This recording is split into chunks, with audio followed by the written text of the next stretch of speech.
sorry, Sherry, is that you? Yeah, it's already ringing. Now it's softer. Well, no, now it's ringing. It's not as, there's like a constant ring. Yeah.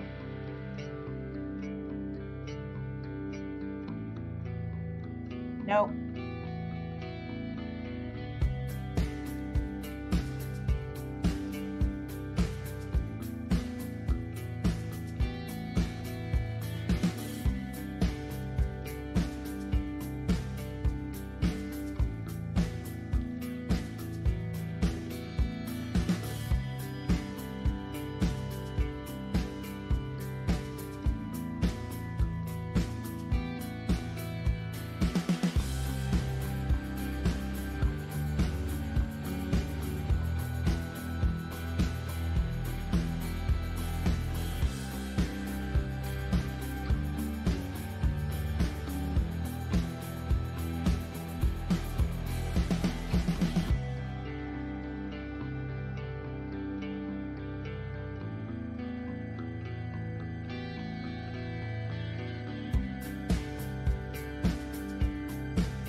I think we're about.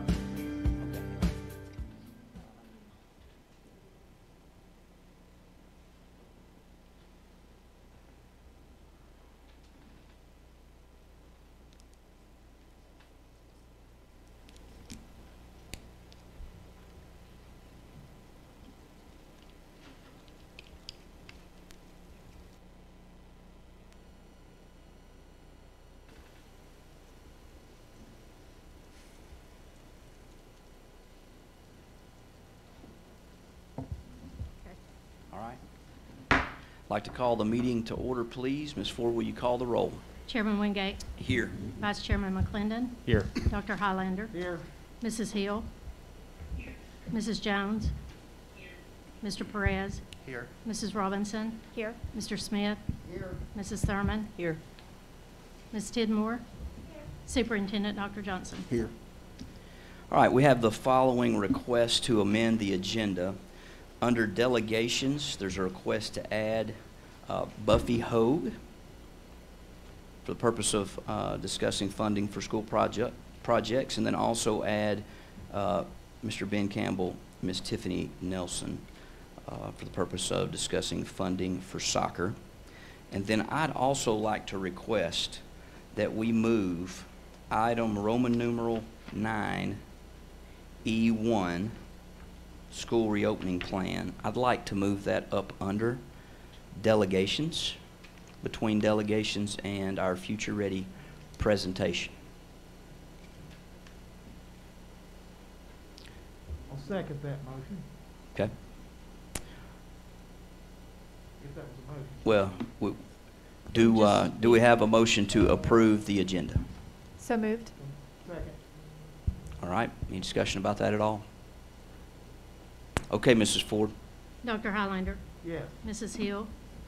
Mrs. Jones. Mr. McClendon. Yes. Mr. Perez. Yes. Mrs. Robinson. Yes. Mr. Smith. Yes. Mrs. Thurman.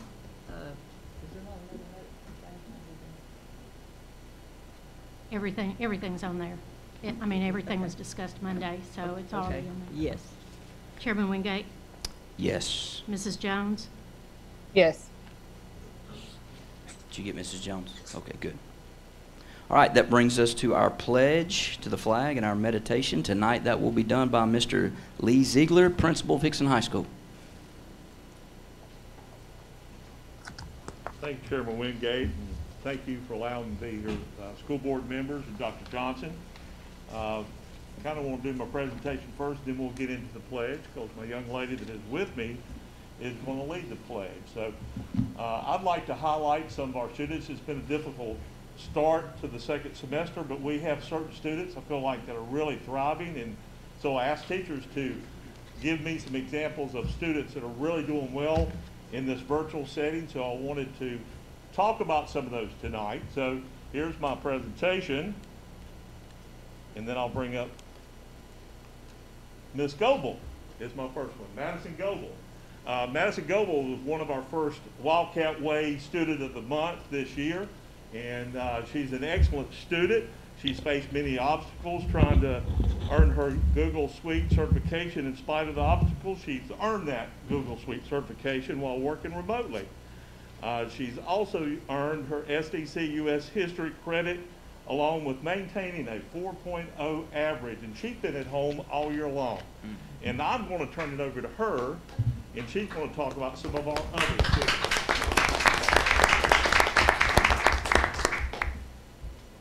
Next we have Juan Esperanza. He has been a standout student in Mr. Dalton's World History class so far. He is doing great work and has volunteered on multiple occasions to share his screen to help show the other students how to properly turn in assignments and how to complete certain tasks. Cadence Kendrick, Dante Keoke, Alicia Larrick, Abby Lynn, Emily Wynn, Riley Rominger, and Jenna Rusfall. Congratulations to these certified nursing assistant students who have passed their knowledge and skills license exam and are now nationally certified and state licensed CNAs. Even in a time of pandemic, these nursing ed students prove that dedication, hard work, and commitment to excellence define the Wildcat spirit. Aiden Barbie. Having to overcome a few extra hurdles, it is particularly difficult for our DCC population during this time. Aiden has been completing his work diligently regardless of any obstacles he has faced, including, but not limited to, a working mother, sensory sensitivities, communication barriers, and difficulty accessing some forms of technology. Aiden has risen above all of this and has found solutions. Riley Collins. Cadet Collins has been leading the Cadet Corps this year, and despite the COVID challenges, has really made an impact on the community and schools. Under her leadership, the Corps organized a food drive that created over 500 meals for Hamilton County families. She leads from the front and is always the first one in class and the last to leave. She leads by example by participating in class, doing her work, and always has an infectious, positive attitude. She's been a member of most of our color guards this year and led our first ever pre-videoed color guard, which was sent to the Blue Cross Blue Shield for their use in their Veterans Day virtual events. We see her constantly reaching out to her cadets and letting them know that they are not alone, despite being sequestered at home. She follows up by keeping her instructor, Conrad, informed of issues. Riley and her entire leadership staff have really shined during this difficult year. This servant leader styles has really had an impact on the Corps. Riley Bellamy. Riley Bellamy has been an outstanding student through the pandemic. She is currently working really hard through a very heavy class load while actively participating in the Superintendent's Advisory Board, the Mayor's Youth Council, and many other school-based organizations. She actively participates in Zoom lessons and will request additional Zoom time if she is confused. She also reaches out to the peers to make sure that they are in class if they are missing and that they understand. She would much rather be actively learning in school, but has found a way to truly thrive in virtual, all while going through some really time-consuming medical issues. Coatan. Coatan is an ESL student in Miss Reynolds' mythology class. He struggles quite a lot. Despite these struggles, he always shows up to class and keeps trying. He is very proactive and asks a lot of questions. He does anything he's asked to do to the best of his ability and level of understanding. While the students are working independently, I will move Koa to a breakout room so I can explain things again and work with him. His positive attitude is so uplifting. Mrs. Brown's CDC students. Miss Brown would like to give a shout out to all of her students in her CDC classroom. They all show up to class every day willingly and ready to learn. They are making the best out of this situation and are handling the change well. I am so proud of them all. Brad Chambers. Brad Chambers, our National Merit Commended Scholar, is maintaining a 4.0 average and being the drum major of the marching band during this pandemic. Braden Oliver, recommended by several of his teachers as one of our top students and has been awarded the Wildcat Way of the Month.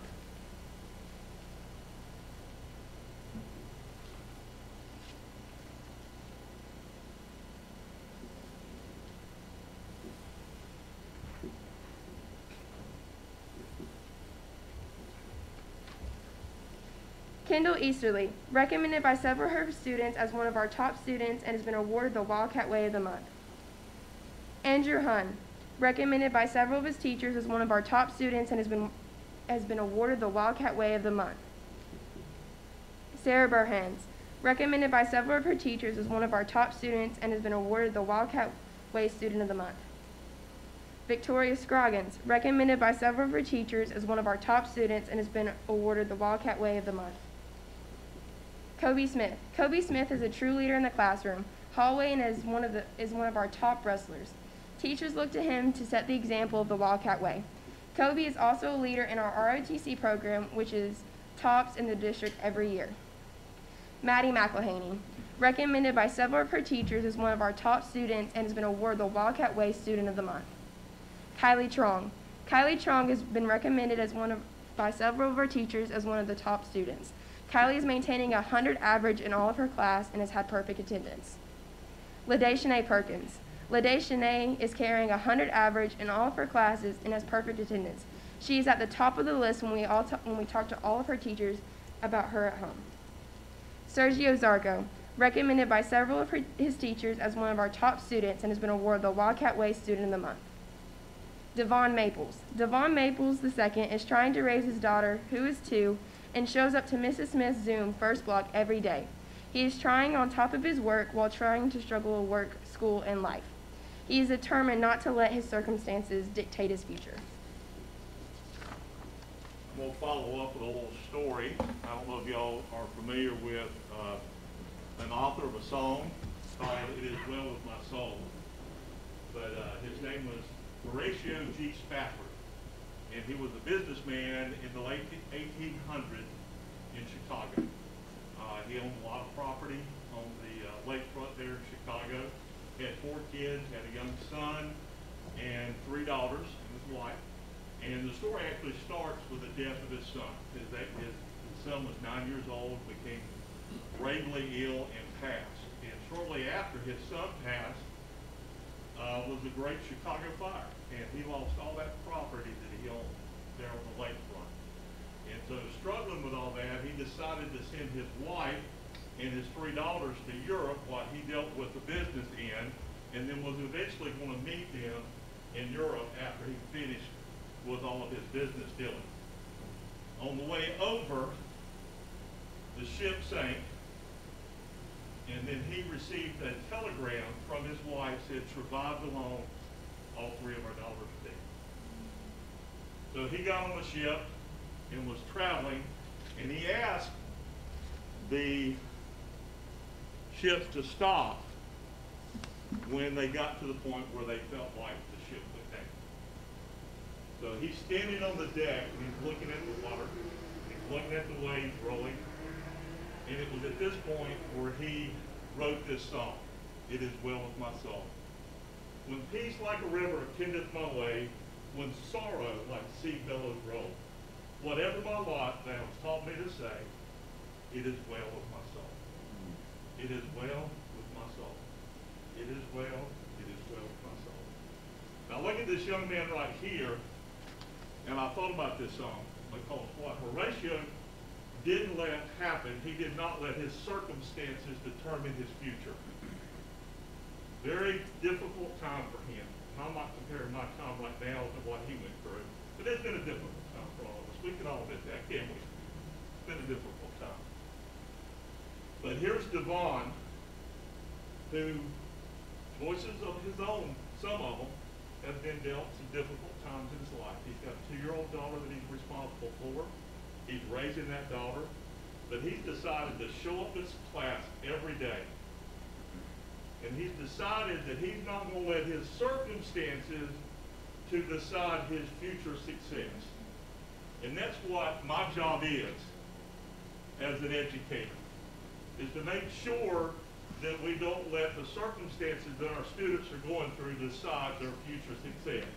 And those that are given difficult life circumstances, it's our responsibility to give them the resources that they need to be successful.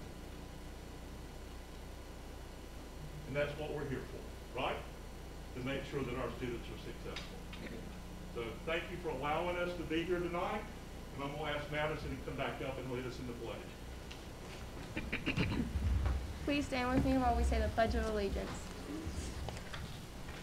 I pledge allegiance to the flag of the United States of America and to the republic for which it stands, one nation, under God, indivisible, with liberty and justice for all.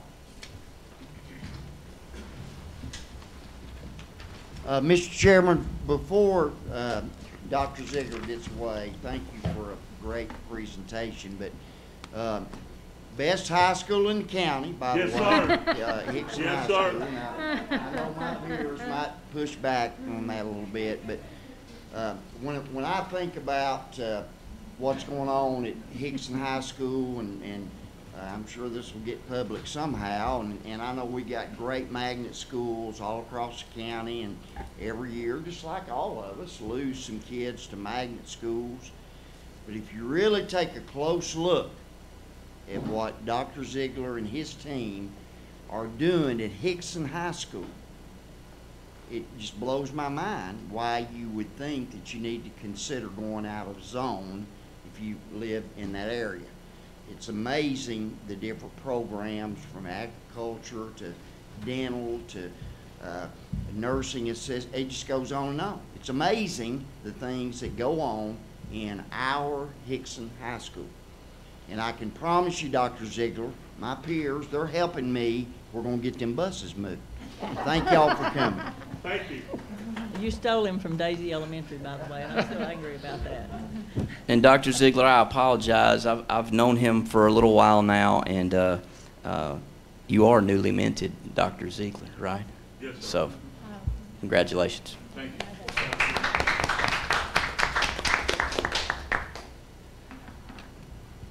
All right, we're gonna skip over our exemplars here. May recognize this young man at another time.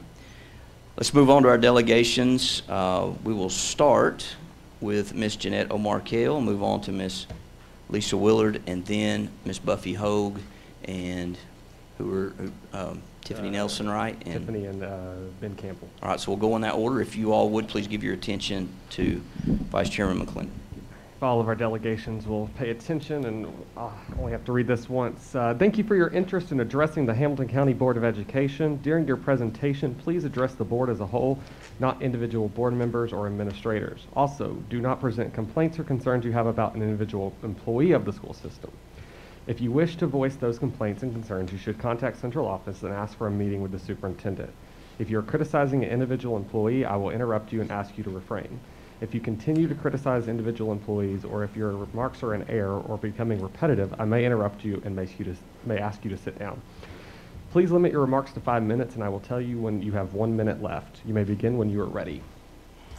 Good evening. I want to take this time to thank you for bringing the discussion back to the table for our educator experience incentive or our step increases. Last year, the PECA team chose to pause the steps in the budget to provide opportunity to maintain staffing. When we were told that the county had mistakenly given inaccurate data, on May 4th, the team came back to request it to be reinstated. Due to the unknowns of COVID, the majority of the board chose to put the funding into the fund balance. The PECA team had agreed to look at revenue every month to determine if we could get the steps reinstated as soon as funding was available. In the meantime, CARES Act funding at $11 million has been available to Hamilton County to address COVID mitigation and learning needs.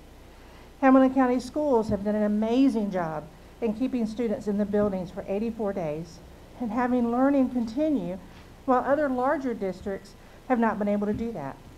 The careful use of these funds has contributed to the effort, and we are now set to receive between $30 and $40 million in additional funding. I can only imagine the amazing things that we will achieve with 3 times the funding sent this time. Teaching in a virtual setting or a hybrid setting has been difficult for everybody. Teachers have said to me, this is not what I was called to do, but the children need us. Our use of funding has worked. Our plan has proven to mitigate the spread in schools because we have followed it with fidelity and cautiously adjusted it at halftime with community input. We have surpassed other districts in our state with the number of days we had with more students in the building, while at the same time providing for students who can't be in the building or don't feel safe due to this funding. While we learned more about the virus, we moved cautiously and innovatively allowed educators to work from home. We have continued to have learning improvements, granted not at the level that they were last year prior to the pandemic. But even with the disruption in normal learning, there are still gaining in learning. With the state now doing what I call following our lead with the REACH program, they are talking about student programs after school and in the summer. Our student teachers are ready to meet the challenge, believing we will get there quicker because we have done so much already, and your trust in the district leadership has allowed this to happen. We believe that state legislation needs to provide the full funding to address the mandates and the basic needs of public education. Tennessee is one of the few states that have had positive revenues during this pandemic. I gave you a handout with the numbers. We believe the proposed $43 million in one-time teaching salary funds is far lower than what the state can afford. The General Assembly eliminated $117 million or 4% educator raise in June, citing failing revenue due to the pandemic. Since then, the state recorded $369 million in revenue just at the fiscal year, and now even more than what's on your page, is $715 million surplus in just the first 5 months. The average educator in Tennessee worked 13 to 20 additional hours per week this fall to maintain daily instruction with the COVID. The value of the additional instruction work is around $5,700. The state's proposal is $570. We know the state does not do enough on state education funding. While constantly creating new unfounded mandates, Tennessee is in the bottom 5 states for funding per student, ranking 46th, and well behind every neighboring state except Mississippi. The difference is, while most southern states provide a majority of K-12 funding, Tennessee is a minority funder, relying more on local revenues. Tennessee schools get top 10 results on graduation ranks and rank well on many education benchmarks. There would be a huge outcry from the state legislators if we were bottom 5 in any academic category. The reality is, pandemic teaching and learning is not the same as typical teaching and learning, and Hamilton County has done an extraordinary effort and job to work in this mind frame. Our plan is working. We need to stay the course and seek aid from the state. Again, thank you for bringing steps back to the table. I ask that you please choose to reinstate this experience incentive. I appreciate you. Thank you. We will move on to Ms. Lisa Willard.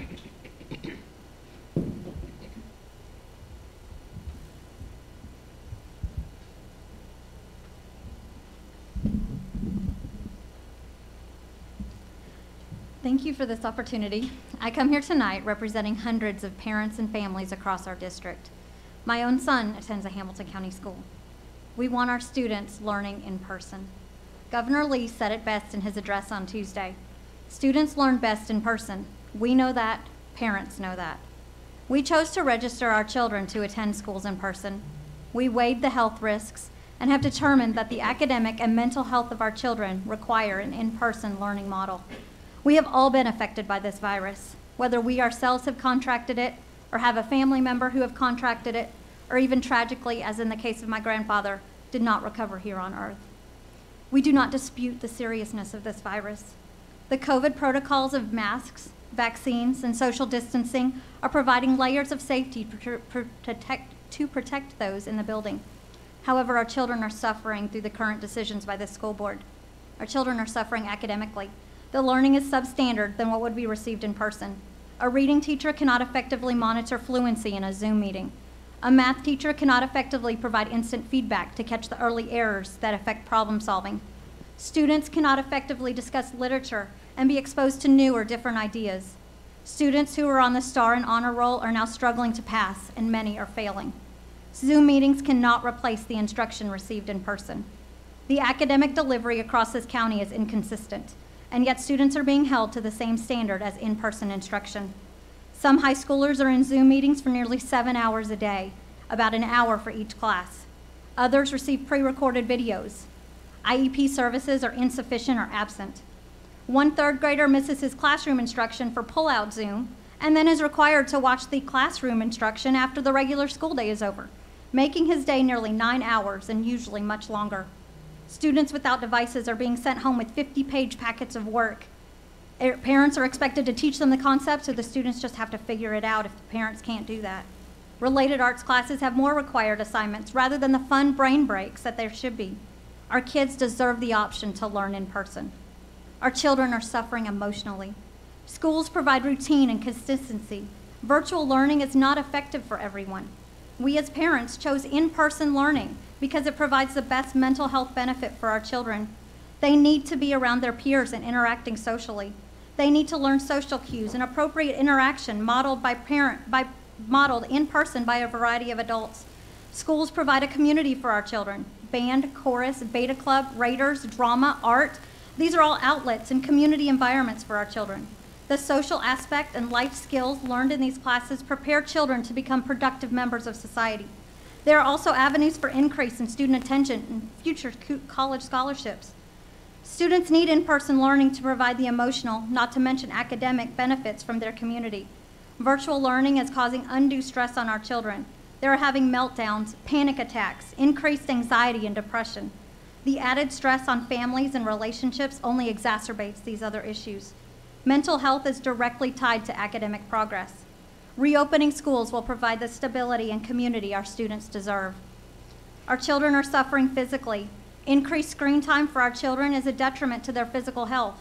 The American Academy of Pediatrics identified increased screen time with higher rates of obesity and sleep irregularities. They recommend no more than 2 hours per day for middle schoolers, and even less for the younger age groups. However, high schoolers are on the computer for 6 to 8 hours a day. Lower elementary school students on the computer for 2 to 3 hours per day. And this is outside of any playtime on devices. PE and recess are crucial for brain development and physical activity. In-person learning will increase in activity and reduce screen time exposure. Our children deserve better. Public education is more than just book learning. It provides stability and consistency for our children and for families. Parents can go to work knowing that their children are being cared for and supported. Children can attend school and participate in structured and consistent learning that supports academic, emotional, and physical well-being. The option for virtual learning was provided for those who choose to remain at home. However, our option has been stripped away. We chose in-person learning. In the words of Governor Lee, you cannot say you care about public education and keep the schools closed. As parents in this district, we request that you reopen our schools so we can have the environment that is best for our families and our children. Thank you. Thank you. Move on to Miss Buffy Hogue.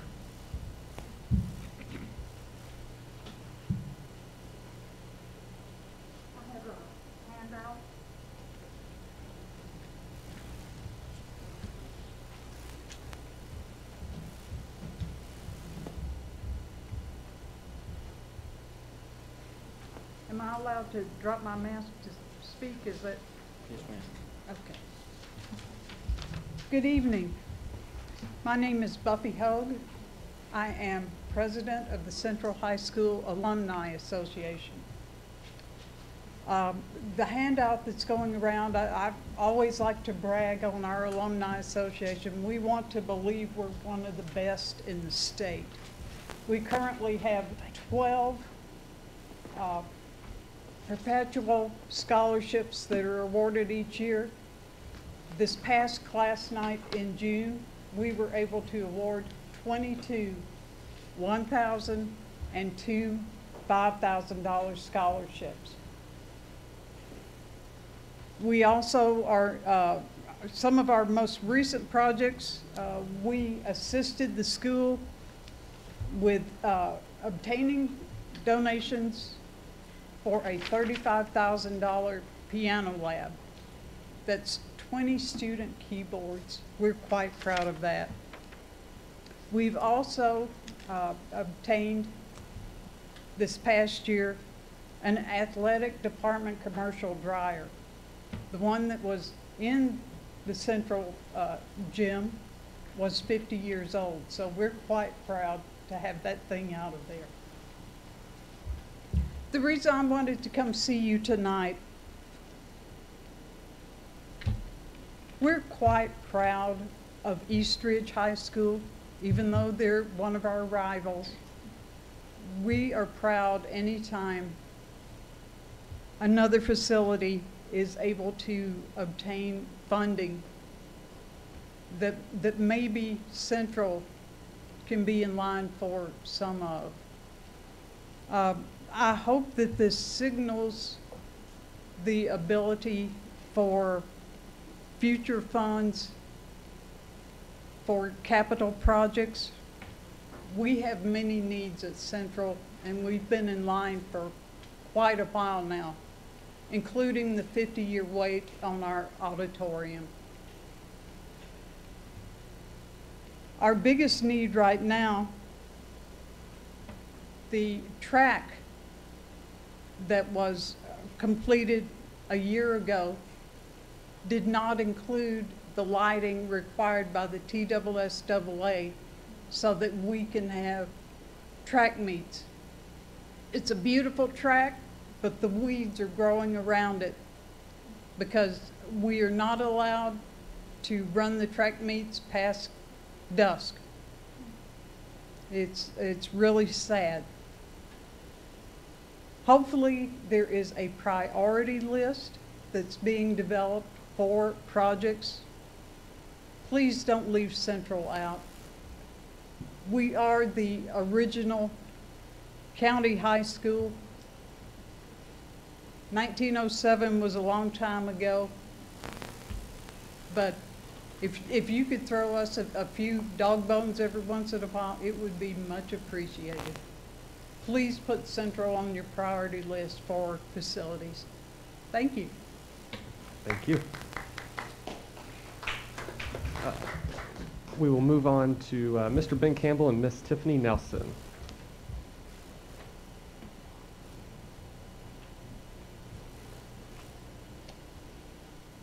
First off, I'd like to thank the board for allowing us to come here and speak with you today. I know there are much more important issues on the agenda, such as deciding when and how to send our children back to school, so I won't take too much of your time. My name is Ben Campbell. I currently serve as the president of the Ottawa High School Girls Soccer Booster Club. I am speaking here tonight to bring it to the board's attention that there is great need for facility improvements at the Ottawa High School soccer field. I understand that the board has a limited budget to work with and so many facility needs to try to meet with that limited budget.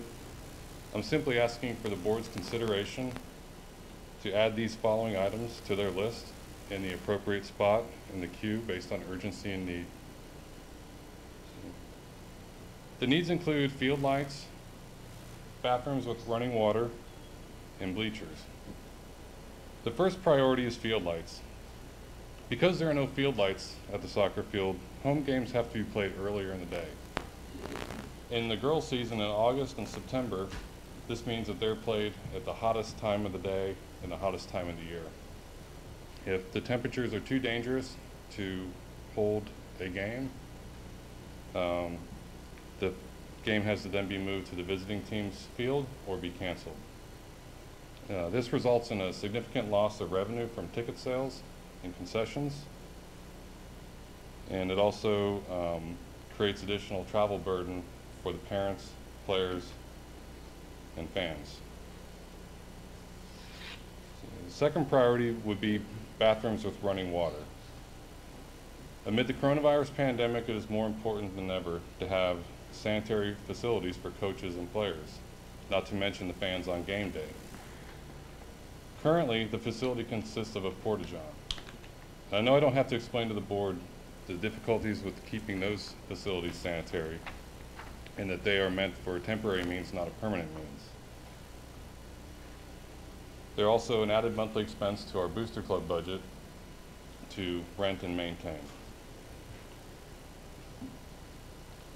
Next priority would be bleachers to provide a comfortable environment for fans and supporters of our student athletes.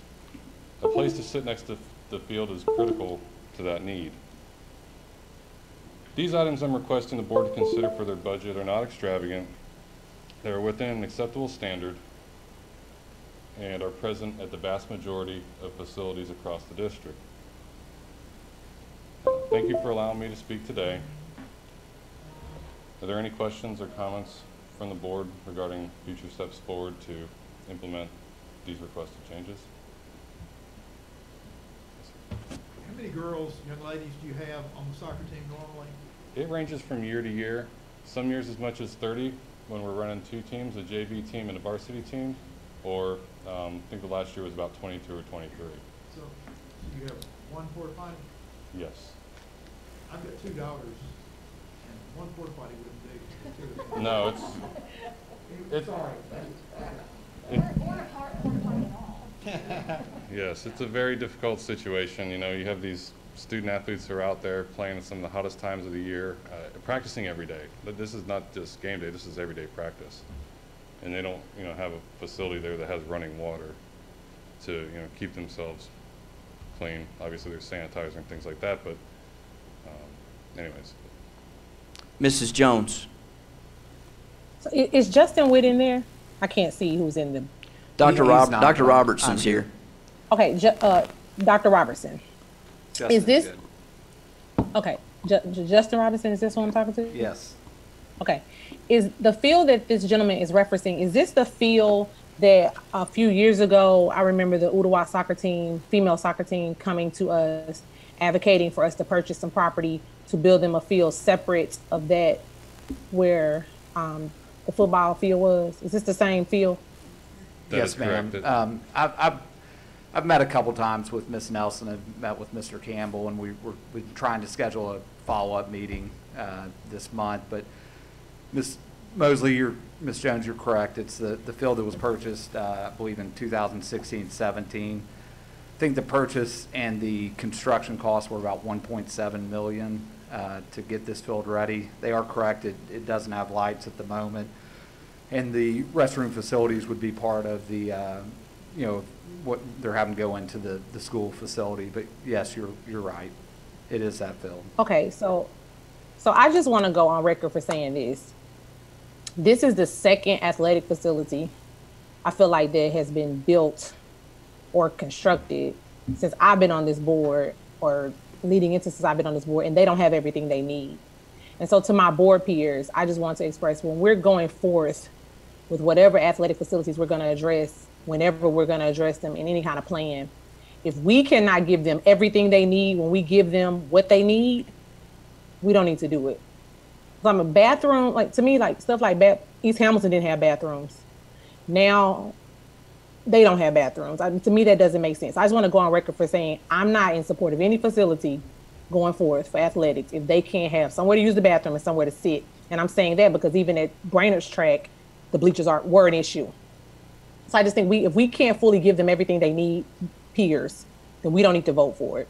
So that's a question we need to make sure we're asking: are they having everything that they need to have a successful event? And that's all I gotta say, but that's just frustrating to me. All right. Good. Anything else? Okay. Okay. Thank you very much. Thank you. All right, so at this time, we will look to the consideration of students back in the classroom. I'd like to, if this is proper order, I'd like to, before we do any discussion, we have Dr. Adams and Dr. Woods, who have served on our reentry task force, here with us. I'd like to just defer to them for just a minute if they have any statement they would like to make, and if not, that's okay. And then I will turn it over to board members if they would like to ask questions of Dr. Adams and Dr. Woods, just kind of in regard to everything that we've been considering currently. So would either one of you gentlemen like to make a statement or have anything that you'd like to say? Sure. We appreciate the opportunity to speak to you tonight. Dr. Woods has provided the board with kind of an outline of what we think the guidelines ought to be in terms of their decisions. And this is a difficult decision that you're going to be making because there is a lack of scientific evidence to say exactly what the right course is.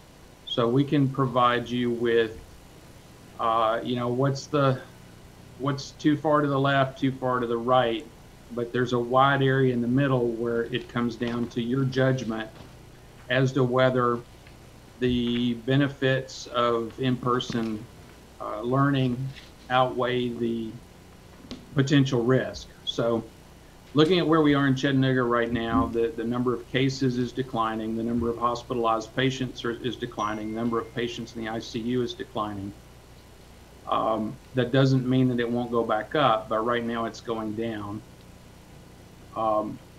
We know a lot more than we did a year ago. There's a lot more data that suggests that the younger children, those K through 6 or so, are low risk in terms of spreading the disease, low risk if they get it. So they're, unlike influenza, they're not as big of a problem. So really there is within the possible choices you guys have presented, there are a number of things that we think would be reasonable approaches. We would certainly not want to say, forget masks and start letting large groups get together. That would be a disaster, we think. But you've got a lot of room to weigh the effects on the community, weigh the effects on children and their learning. And with that, I've probably talked too long. I'll let Dr. Woods say anything. Thanks, Steve, and I agree. And just know that part of this is hard because there is no zero risk pathway. I'm a risk averse person, but sometimes there is no way to avoid all risks. And I think everything Dr. Adams just said and that we wrote down for you can help inform something. And one of the biggest things is whatever decision you end up with, you're going to be monitoring very closely. And if something begins to trend in a wrong direction that requires a course change, you can change course quickly. So I won't tell you that I think one particular course is right. And so in that sense, maybe we're not being that much help to you, except to say there's latitude, I think, a range of considerations that you're still within a good faith, reasonable choice, whichever option you choose to go. And there's a lot of weight, I'll tell you, in my mind, towards children being back in school because we need them there for learning. And there's so many consequences for them not being there. And then balancing that out, infection risk to teachers and staff. That's the key question that you have to wrestle with. And just know we're very sympathetic. Feel any criticism of any route that you take. Thank you, gentlemen. Mr. Perez, I saw. Before we start, thank you. I just need to make my statement that Sure. I have family in the public schools, and as I make decisions, it's based on what I think is good for the entire school system. So thank you. I need to make the same statement. Okay.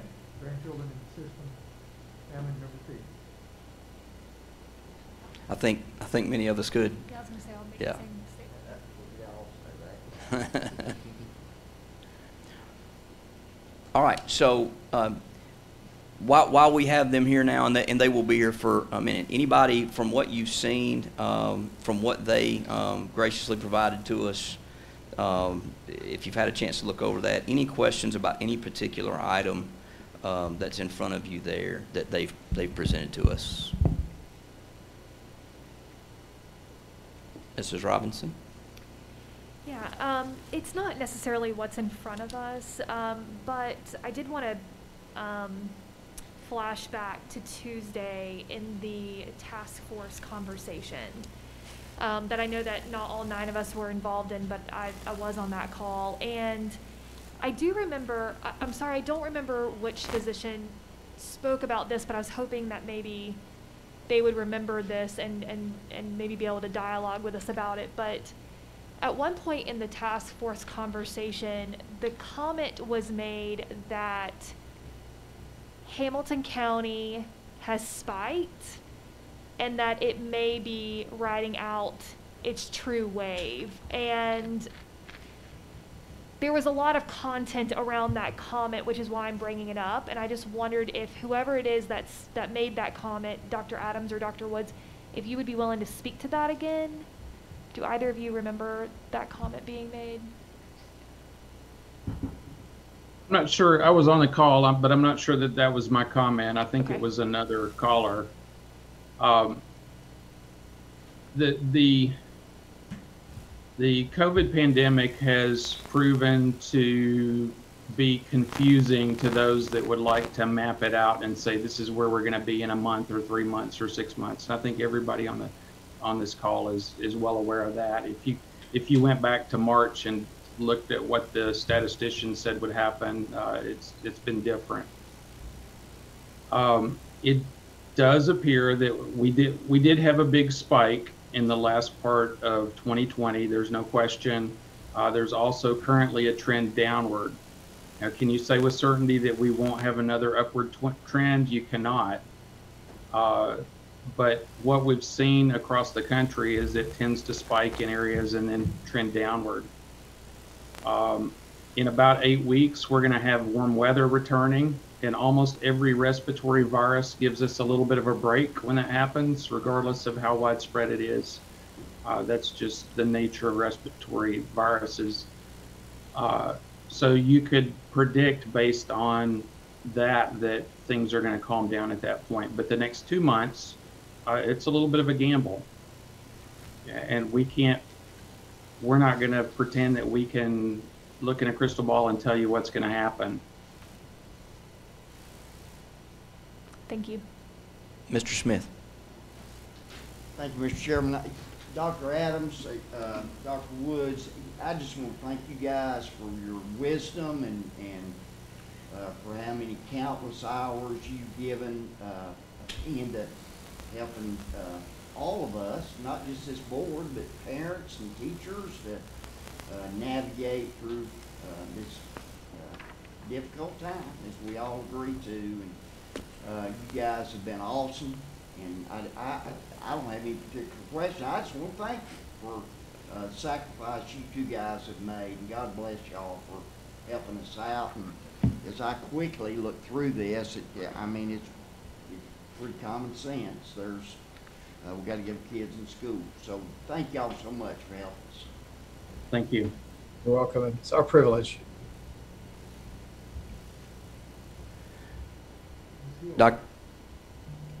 Is Ms. Hill? Mrs. Hill, did you? Okay. Dr. Highlander. Doctors, how do you feel about the necessity of the tracker at this point, of the phase tracker? What do you think? Is it urgent? Can we change it or what? I'm sorry, I couldn't hear the first part of the question. Take your mask off. Okay, sorry, I had my mask on. The phase tracker that has been set up by the task force, do you think it's, do we need to maintain that, or do you think it's safe to go away from that?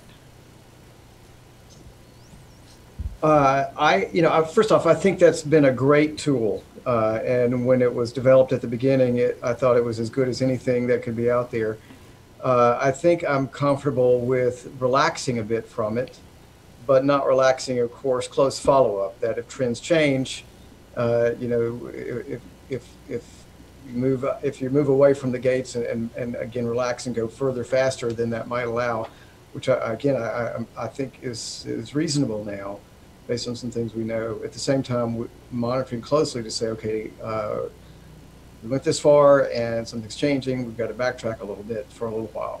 So I think as long as you have those two things together, that, the decision today will be monitored very, very carefully going forward and revisited as needed, then I think I'm okay with it being relaxed a bit. Steve, do you? Yeah, I agree. I think going into the pandemic, we had to have a playbook. That was a great playbook. Was it more conservative than it needed to be? Well, maybe, but you don't get a redo on that kind of thing. I think as long as we maintain flexibility and are willing to go backwards if we realize maybe we've gone too far, then that's a safe approach.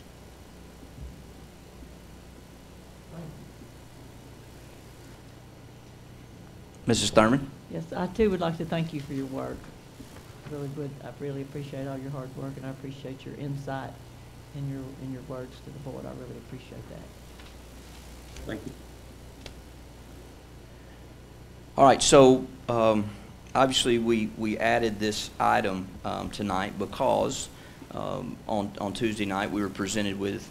Do you want to? I did. I have one more question. Okay, go ahead. Yeah, go ahead. Sorry. I did want to ask Dr. Woods and Dr. Adams more about K through 5 versus all other grades. You said that you would be willing to relax a little bit if you were us, or if you were making this decision. But what is your view on the grade levels? Well, I guess we do have pretty good data now that younger kids probably get it slightly. They don't get it as readily, and they don't spread it as readily.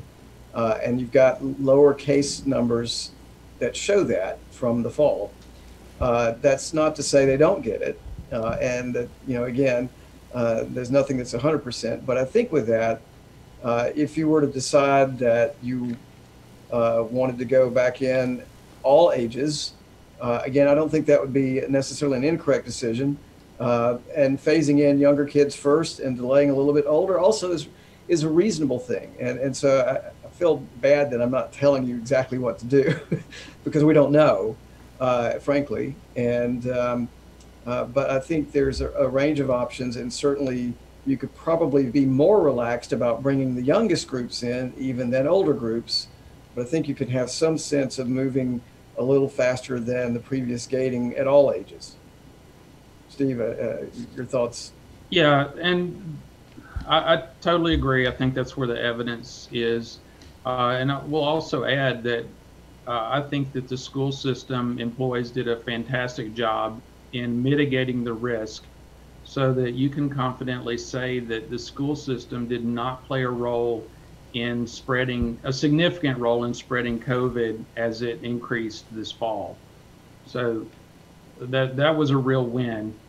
And that's different than what you might see in an influenza epidemic. But your team has done a spectacular job, and there certainly was the possibility it could have been the big spreader, but it wasn't. Yeah, frankly, I was worried that it really might, but that did not bear out, and that I think gives us more confidence now. Dr. Highlander?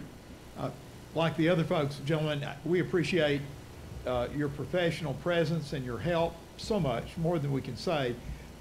And I realize that you're men of science and not men of prophecy, but could you explain to us anything? Do you know anything about the European version that has hit the country and the South American version that has not? And if you don't feel comfortable, I'm just curious if you know anything about those two variations of the virus. I guess what I'll say, what we think we know so far is that these mutations make those strains more able to spread. In other words, maybe it takes a smaller amount of sneeze to infect somebody than another strain, if you want to think about it like that. So fewer viruses that hit your upper airway, your nose, can set up infection than the other strains. But once infected, the disease is not more severe. So on average, and so that's what we think we know so far about these. We also, I think there's just an early study out that suggests, I think out of the UK, that the vaccines are just as effective against these strains, newer strains. So there's not a shift away from the vaccines not working, and there's not a shift toward more severe disease. If these strains are in our region right now, we're not seeing a major impact in terms of we see our cases trending down, but it's also possible we don't have as much of them in this region yet, and in 2 weeks we might see a bit of an upturn. So that's why this is an ongoing monitoring, but I think you can make a decision, I think right now, almost without having to take that into account today. Thank you very much. Mr. Perez. Thank you as well. Thank you for your time and your service. So when you say you'd be comfortable with relaxing the face tracker, what information would we use in order to define what that means? Does it mean we're willing to increase that 1% a little bit more? Are there other factors that we would be looking at instead? For instance, when I look at the news, because I know that not everybody who is an active case is symptomatic, not everybody has tested, right? So I'm looking at hospitalizations, people in the ICU, deaths every day, which have been also incredibly high. Is there something that you recommend that we keep our eye on if we do make any change whatsoever, because we need to know when to act again or respond again?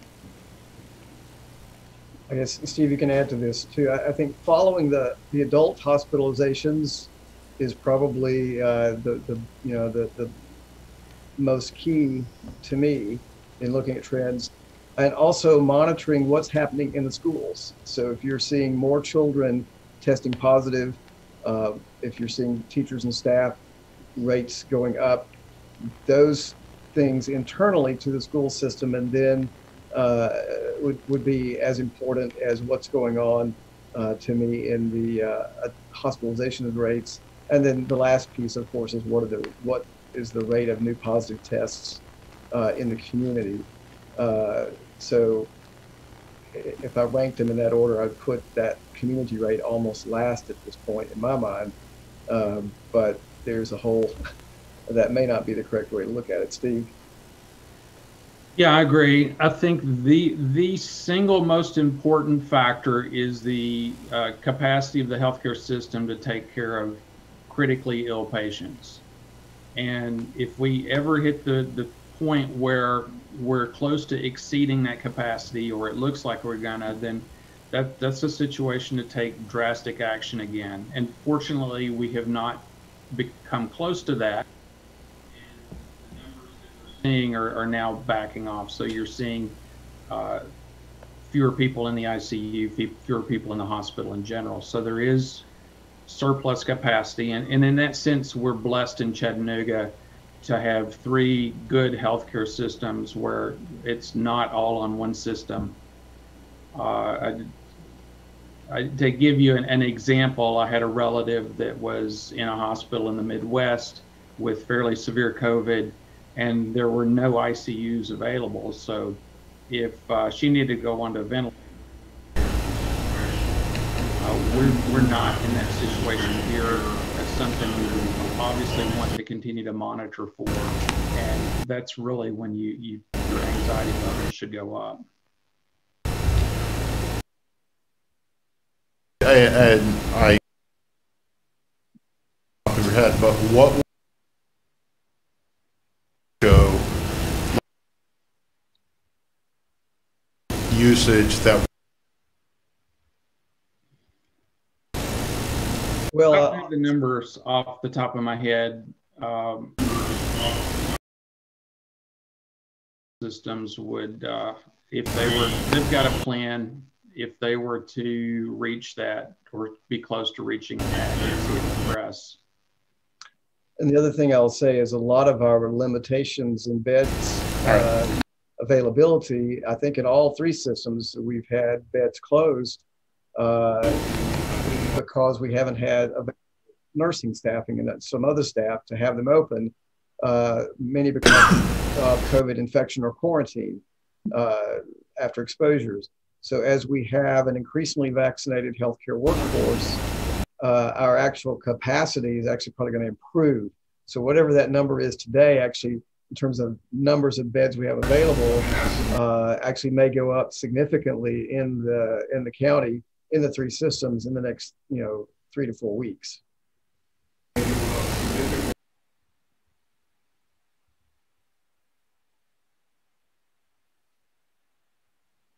So Dr. Adams and Dr. Woods, thank you all for being with us tonight, and thank you for your service on our COVID task force. I have a question. I'm curious as to what the numbers were for our children, or for children in Hamilton County from the ages 0 to 10 and maybe even 0 to 20, if you want to go up to higher teens, early adults. What were those numbers in the beginning with COVID in comparison to what they are now? Do you know what those numbers are? I don't know them off the top of my head. I think there have been more, and nationally we've seen more infections in children even recently, especially in areas where the case numbers have gone up. So children are getting it, but I don't think we're seeing a drastic rise. I think we're seeing a global decline, I think, in the county right now. In terms of children in the hospital, we've had some, but those numbers have not gone up much. I don't think we haven't had any in the past week and a half. We've had 1 or 2 at a time in the couple of weeks right after Christmas. But we've not had a lot of children in the hospital. That's probably the best answer I can give you. I wish I'd known the question was coming.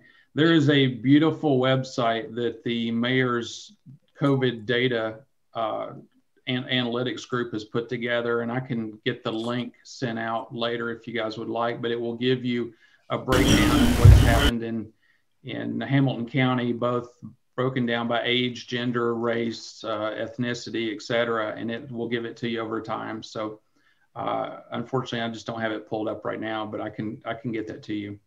Yes, I'd like to see those numbers. Okay.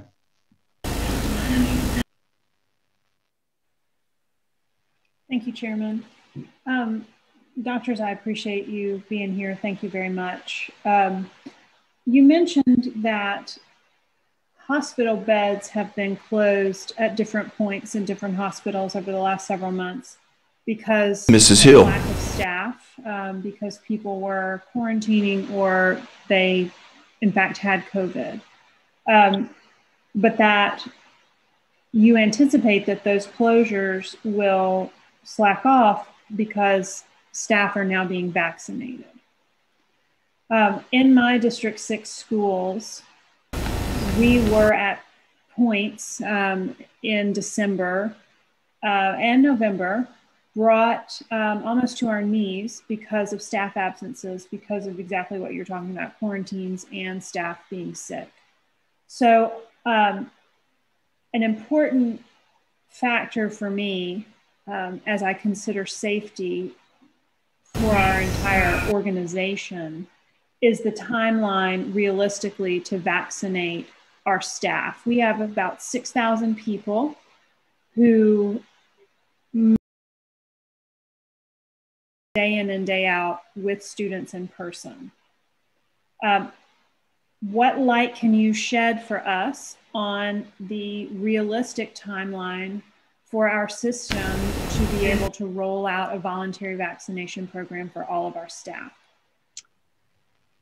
First off, I don't know what the availability of supplies are going to be. So Steve, you may know something I don't on this, but I can't tell you that. I will tell you, I personally think that school staff, teachers, everyone working in schools ought to be one of the next priorities for vaccine.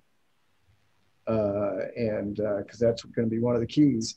If you make the decision to send children back to school, but you don't have any teachers to teach them, what good have we done?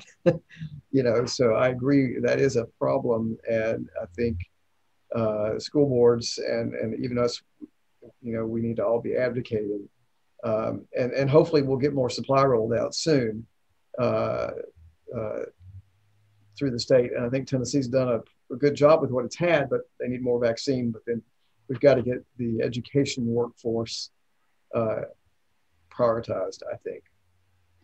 Yeah, so our educators, I believe they fell into phase 1B, and so some of them have received their first dose, but now, as we all know, things have gotten, vaccines have become very scarce. And I had a conversation with the District 6 County Commissioner today, and he reached out to the health department or the mayor's office, one or the other, because he was very hopeful, well, maybe we just can deploy 70 nurses out to give vaccinations at all of our schools. And he pretty quickly hit a brick wall on that. So I think your point about vaccination is quite important. I personally would love to see a robust voluntary vaccination program for our staff as part of how we're going to recover and have our kids back in buildings full time. Yeah, the distribution of vaccine is controlled by the Tennessee Department of Health. And there was a notification that went out today that talked about priorities, but did not give any specifics about numbers of vaccines and when they'll receive it. So some of that is unknown, and I think is dependent on which direction the federal government goes with allocating to one state versus another. I think it's also dependent on how many additional vaccine candidates get approved by the FDA in the coming weeks. The more manufacturers making it, the faster we can get it to the right people. Yeah, we're watching and hoping with you. And help me understand, with all these different manufacturers of vaccines, is all the vaccine made from the same recipe? Are they all the same quality of vaccine? See, I guess, first off, they're not all exactly the same. Each company has a slightly different recipe, and there's some that are different approaches to inducing an immune response. So some are giving a part of a genetic code, not the DNA, but RNA for the virus, that you give a piece of the virus that way and not the whole virus, but your body sees it like it would see the real virus. And those are the vaccines that are approved right now. Others use a weak virus vector, and others use some other approaches. And so they're not all the same, and they might have slightly different, what we call effectiveness or efficacy, but they're probably all going to be pretty close to having really high rates of preventing severe disease if they don't prevent all disease. The ones that we're rolling out now have really good numbers, really good prevention, and it's about as good as you could ever hope from a 2-dose vaccine of anything. And in terms of manufacturing quality, they're all going to be of high quality, and they're all really being put through very rigorous safety studies. That's one reason so many people are being vaccinated with each vaccine, is to have enough people, tens of thousands, so you can really see if there's a significant but rare adverse event. And those signals just haven't really been there so far, which is great. And even vaccine rollout, there really haven't been any really major issues with it so far. So as far as vaccine safety, these seem really good, at least the ones we have now. But that's why there's been this desire to test them so well, because we don't want to put out something that has any, that people get it and they start having significant issues, and that defeats the willingness to take the vaccine. It's got to be safe. So far, the ones we have appear very safe and very effective. Okay, thank you.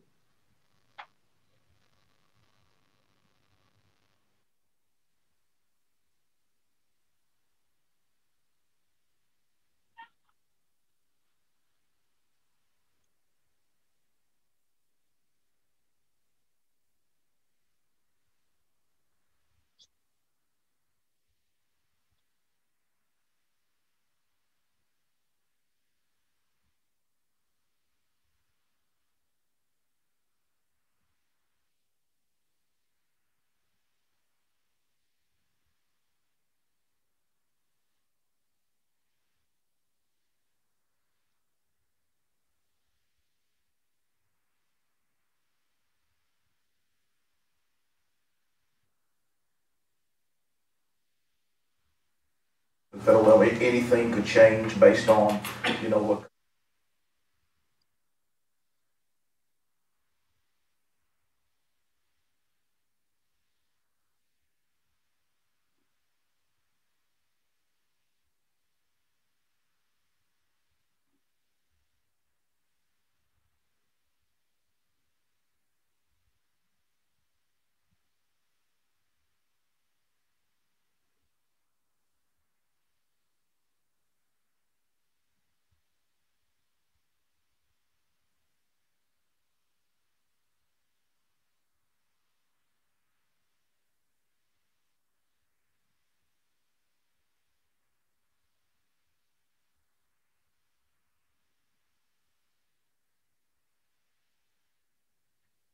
Doctors shared that would help us operationalize going forward.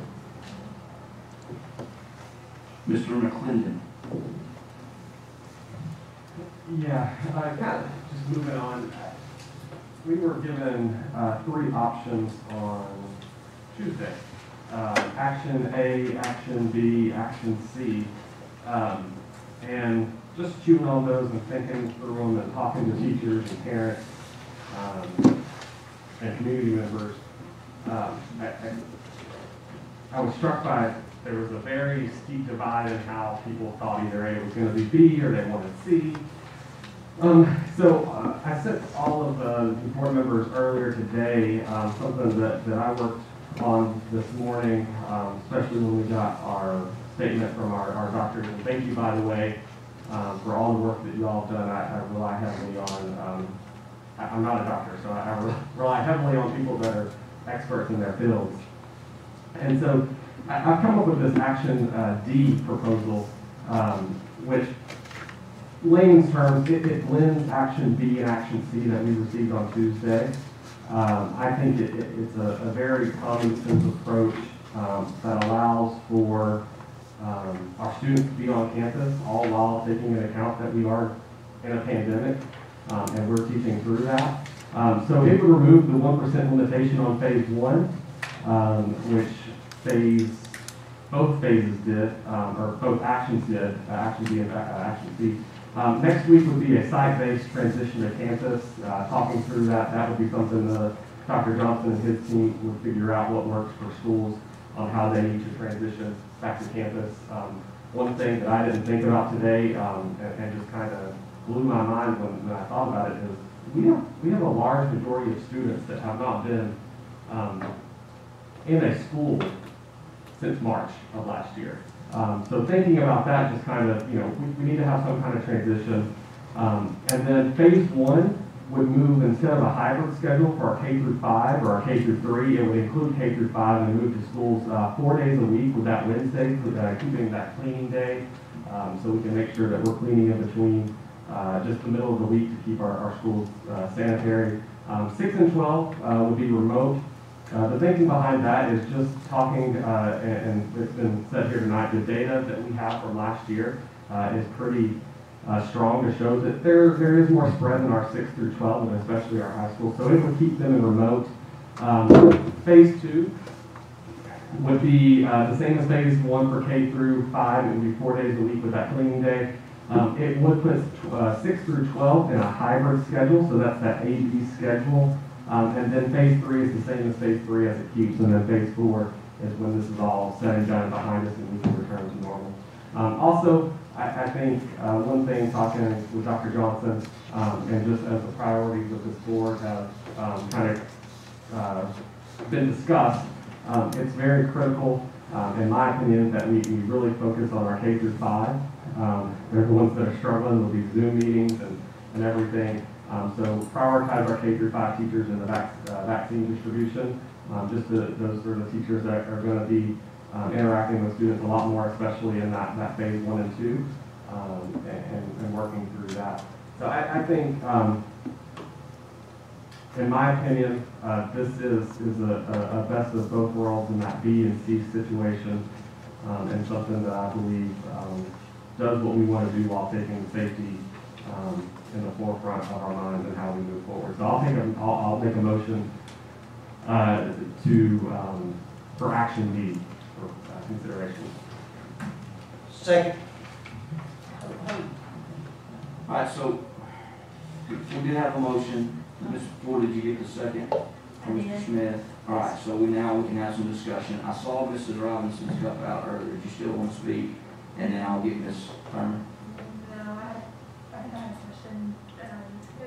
Okay, Mrs. Turner. Wow, so to say, I was busy all day, so I didn't get your thing until very late. I haven't even had a chance to think about this, but I think it's not fair that we take all of this input from all these parents. This is the first time they've seen this, and some of them haven't even seen it until right this second. Here again, I was fully prepared to vote for C, so that's what I still plan to do. If they're going to be in school, they're going to be in school, and at some point, teachers are going to be exposed to all the students. Whether it's Monday, Tuesday, Thursday, Friday, it's going to be all of them. And so I'm just ready to get the kids back in school. Governor Lee said best. I think, Lisa, you said the same thing. That Governor Lee said, if you don't want your kids back in school, you don't believe in science. That's what he keeps talking about, science. And he also said, if you don't believe in getting kids back in school, you don't believe in public education, which I thoroughly agree with as well. These kids have to get back in school. And I realize that the risk, but like Lisa always also alluded to, we ask the parents the first of the year, do you want your kids in school or you want them at home? The people that want to leave them at home can still leave them at home. There's still that option. But the parents who are willing to take the risk, they want their kids in school. We ask them that, and the only people that have gotten what they wanted are the parents who wanted virtual learning. So what was the point of even asking what parents wanted if we weren't going to do it? So, like I said, I don't think it's fair not to even let parents see this, not to even know what we're talking about, to let us have their input. We always talk about community input, and they haven't had a chance to even give us an input. But they have with the options that we sent out. They have had a chance to tell us how they feel about it. And that's what I came prepared to vote. I will say, I will say, I echo your eagerness to get students back into school, but we can't shoot ourselves in the foot, is one of my things. If we don't do it right, we're going to be even farther behind. And I think we heard our doctors allude to this in their statement, like, we can't just open up the floodgates and go 5 days a week for everyone. That's not going to be good for our teachers, not going to be good for our students, not going to be good for our community. And so how do you make a plan that is thoughtful of all of this? And that's how it came up. I agree. I did this today. I sent it to you around noon today. I understand life is busy. I was busy. But it is a blend of B and C. And so it is nothing parents haven't seen, because it is just taking both of those. But it is something I think the board has to be mindful of, is we do have to worry about staff. I think Ms. Hill brought this up. If we don't have staff, what's it good to be in school? And so this is a phased approach, which we've done all year, that got us through 84 days on campus last year. So while I get your eagerness to get back, and I echo that in some sentiment, we have to be smart about it. We can't shoot ourselves in the foot and getting out of the gate too fast, and we're back where we are right now. Well, I don't think this is too fast. I'm sorry, it's too fast. Plus, the breaking up for A and B schedule, the hybrid schedule, was not about the staff, because the staff is going to be exposed to 100% of their students in a week anyway. It was for the tracking system, so you could start calling everybody and telling them. That's why we did that, to limit the tracking. It had nothing to do with exposures of the teacher, because they're going to be exposed to 100% of the students anyway. So, like I said, we asked the parents if they're willing to accept that risk. That's what we asked them, and we've yet to do it. Mrs. Hill. Thank you, Chairman. Tucker said we want to do this right. I'd like to remind us all that Dr. Johnson has a commitment to being a high reliability organization. That means that you can know what to expect from Hamilton County schools, and that whether it's a Wednesday or it's a Friday, you can know what to expect. In a time when nothing is ever as expected, the phase tracker and the methodical way in which the COVID task force and Dr. Johnson's staff have worked, I believe, was a remarkable effort to create a high reliability experience for families in a time when very few other things were reliable. Is our system perfect? No, nothing is perfect in this moment of pandemic. And so, as we find this on the agenda, I am concerned because of what my colleague, Ms. Robinson, mentioned earlier this week, that this is an operational conversation, not a policy conversation, not a budgetary conversation. And I agree 100%, Tucker, that there are countless variables that go into a choice like what we are discussing. Consequently, I don't think that there is a way for the 9 of us in this meeting to make a decision that could fall under the column of doing it right. I would also point out that parents have had an opportunity to make a decision about how their children would be educated this year if they wanted to choose HCS Connect, if they wanted to choose at-home learning, or if they wanted to choose the virtual school. When parents made that decision, they made it based on the high reliability plan that we have created based on scientific data previously agreed upon, and then revised at the semester. We did a survey. We had thousands, we had 16,000 people respond to that. Did anybody get everything they wanted? No, nobody got everything they wanted. I've had, just like all of you, more than, 400, 500 emails today. And as I tally them up, half of them say, I want to go into school full-time. Half of them say, I want to stick with the tracker, and if you mess with it, I'm going to lose trust. And maybe 10 of them said, please tweak this. So nobody's going to be happy with any kind of hybrid that we 9 of us decide on tonight. So consequently, I would like to move that the motion be postponed indefinitely. If you all are interested, I would be very open to making some kind of other motion related to sending this back to Dr. Johnson's desk for him to further consider, but I do not believe it is the role of this board to make an operational decision this evening about the use of the tracker or not, and the specific schedule of students in this moment. I second that motion. Is that a motion to table? So that's a motion to table. That's how it's entered. To postpone indefinitely, Scott. Beg pardon, Ms. Hill? It's a motion to postpone indefinitely. I think we would treat that as a motion to table. It would stay there until the board decided to pull it from the table. My understanding is that if I move to postpone it indefinitely, we can have debate on the topic, versus if we table it, we would not have debate. Typically, this board debates motions to table anyway. I have my little parliamentary procedure here. I want to follow the rule. All right, so with a motion to table then, we need to vote on that first. However you look at it, and I certainly think that it's appropriate to have discussion, but the main point is it takes priority over the main motion.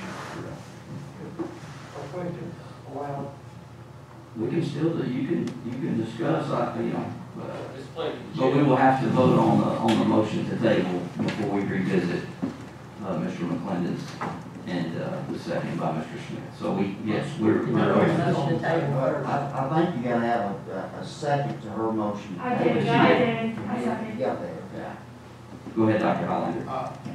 My question is, if we table, are we turning this over to Dr. Johnson and his team to make the recommendations until we come back and to maintain? Is that my understanding? I mean, that's the way we currently function.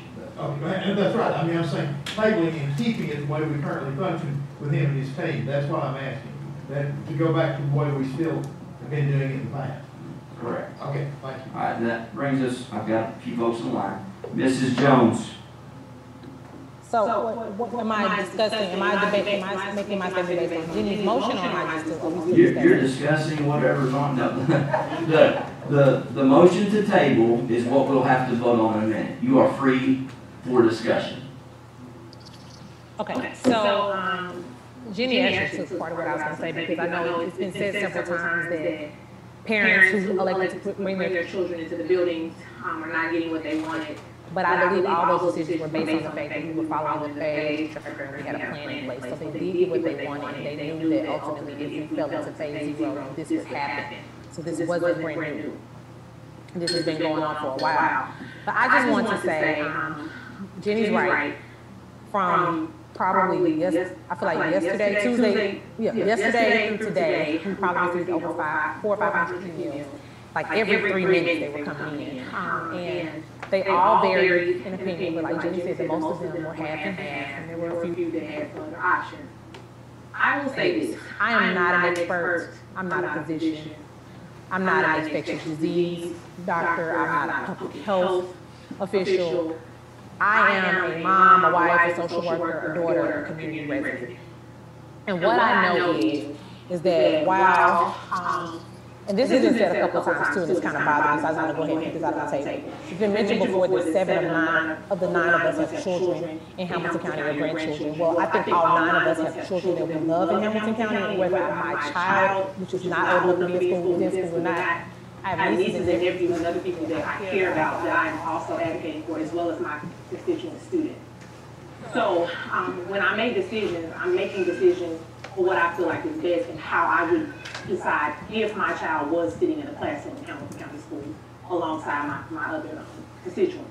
But I'm saying that because I feel like there's all these opinions and, you know, what other states are doing and what other counties are doing. And what I know is those other states and counties are not being led by Dr. Brian Johnson and his team. They don't have the 9 of us as the board, and they're not Hamilton County Schools. And I am a firm believer that I don't do what other people do. I try to do what is right. I'm not trying to follow nobody else's pattern and nobody's trend, because those other places are not Hamilton County, Tennessee. We are living in Hamilton County, Tennessee. So people can say that we're overreacting or we're doing whatever, but we are trying to do what is right for children. And with that being said, I really, honestly, I've heard all the options. I've gotten all the emails. Whatever motion is on the table. I'm saying, sitting here now, letting the public know that I am not voting for anything that is not already currently what we're doing. I feel like we need to do things with fidelity, and if we are being a little over precautious, then I'd rather be more precautious than less precautious. Because in my tenure as a board member, I've lived through enough tragedies and trauma in Hamilton County Schools. I do not want to add COVID-19 to that list. And my peers can feel however they want to feel, and I respect them for how they feel, so I ask to be respected for how I feel. And my role in that is just as I do you.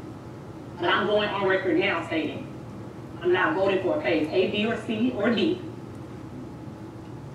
I would vote for a tabling, but I'm voting to stay and maintain what we're doing. These doctors have stated, the task force has stated, the numbers are dwindling down. I think if we just continue to hold on, that we won't be in this position forever. And I understand what it's like to have a child at home, because I'm working from home and I'm raising a 19-month-old who I would love to have in a daycare learning. But I'm being a teacher for a 19-month-old, and I'm doing my job every day and helping to care for my grandma with my family. So we all have multiple tasks on our hands. But what I know is I'm going to do what is right for the children of Hamilton County, and for me, doing what is right for the children of Hamilton County, even though I know they need to be in school learning, I'd rather them be alive and learning. And I know people keep saying kids are dying to get back in school. Well, I don't want them to get back in school and die. I don't want them to get back in school and teachers pass away. I don't want that. Staff, cafeteria workers, custodians. So I'd rather us hold off, and see let the numbers continue to decline, as the doctors have stated, if we're headed into that season. And we do know a lot more than what we knew in the spring. We don't know what's going to happen because we're not the high power. And so we need to see what's going to happen. There are mutant strains, there's a whole lot going on. And I cannot in good conscience vote for any other item. And I appreciate the efforts of Tucker. I appreciate the efforts of Dr. Johnson doing what my board peers asked of him. I never asked for that. It's not my job as a school board member to do operation matters. I leave that to the person that we hired to do that, and he's been doing a darn good job with his team, and I'm going to leave that to him. That's all I have to say about that, but I don't, we can continue to have the discussion. I'm just letting you know, whatever it is, unless it's tabling, then my vote is no now. Mrs. Thurman. There's a few things. I find it odd that we vote on everything. We ask the superintendent, we direct him to do things that this board votes on, and all of a sudden this comes up and it's a different situation. We tell him what we want to do with facilities. We tell him what we want him to do with just about everything. That's our job, and I'm not understanding why now all of a sudden, I'm just wondering, some of us are afraid that we're going to get blamed for something.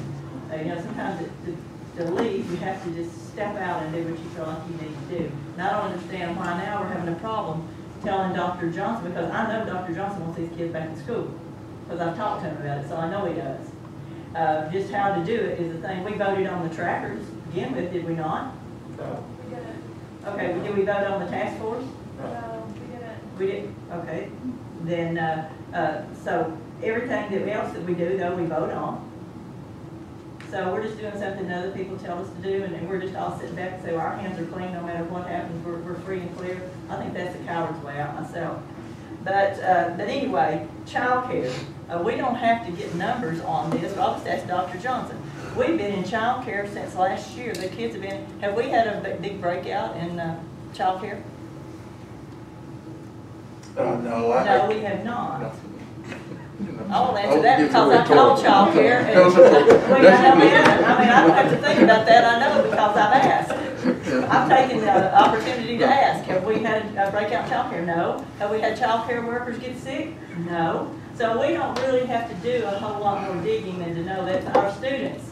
And if they can all be in the room where it's impossible to socially distance them, we haven't had any breakouts of COVID in childcare. Have you had any at your place, Joe? No. And so, you know, and then the doctors also said we know a lot more now than we did before, and they feel easy. They feel a little bit comfortable with releasing, you know, some of the restrictions, just kind of letting up on them. So I don't know why we keep saying we're going to follow the science, and every science, like I said the other night, every science I said, get the kids back in school, we're causing a whole lot more harm by keeping them out. And I don't have a problem telling Dr. Johnson that.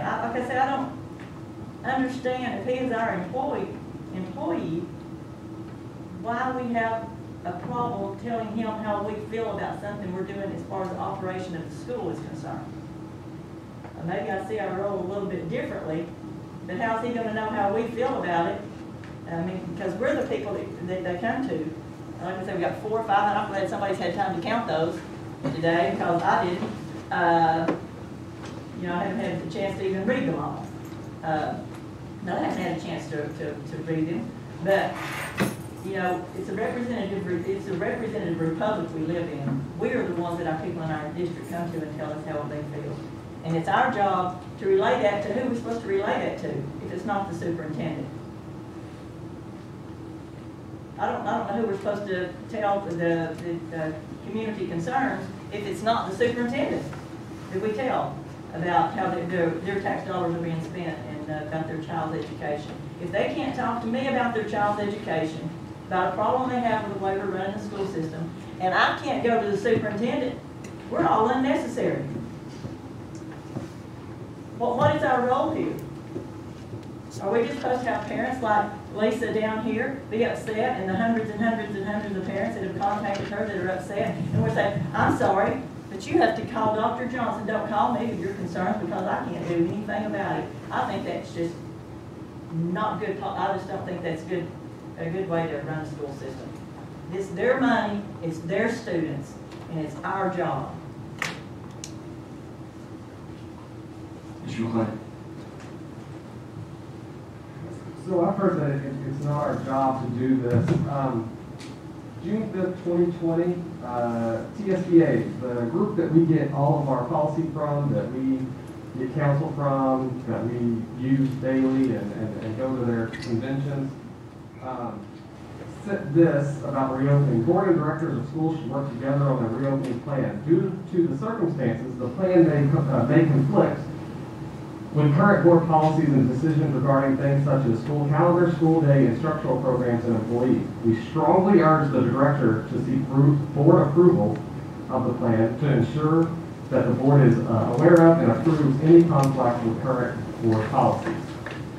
So I, along with former board member Kathy Lennon, wanted to vote on the phase tracker. In June and July, was told we don't need to. And I'm not going to sugarcoat it. It was a lot because Dr. Johnson was trying to protect this board. He didn't want us to be out there in front of voting on that, voting on this, voting on that. So Dr. Johnson took it upon his shoulders to lead this reopening task force. At the time, with Keith Fogelman and the Colonel, and now Ms. Bronson has taken over that role, and have shielded this board from a lot of that criticism that's come. And now it's boiling over, and this board needs to say something and give Dr. Johnson cover to say, we need kids in school. And however we do that, I don't care if it's B, C, D, or whatever it is, if it's E, F, G, H, whatever it is. But we have to step up for our employee and say, we support you, we're making a recommendation, how do you operationally carry that out? We're not getting into the details. We're telling him, this is our recommendation, D, B, C, whatever it is, and he carries that out. I mean, you know, this isn't making major changes to the option C is making major changes to the phase tracker. But, I mean, at what point does this board, why do we exist if we're not giving direction how the school system is somewhat run, or giving our employee the direction to run it? You know, right there, TSBA, we should do it. He stepped out and took one for the team on us and let us get by with the space tracker.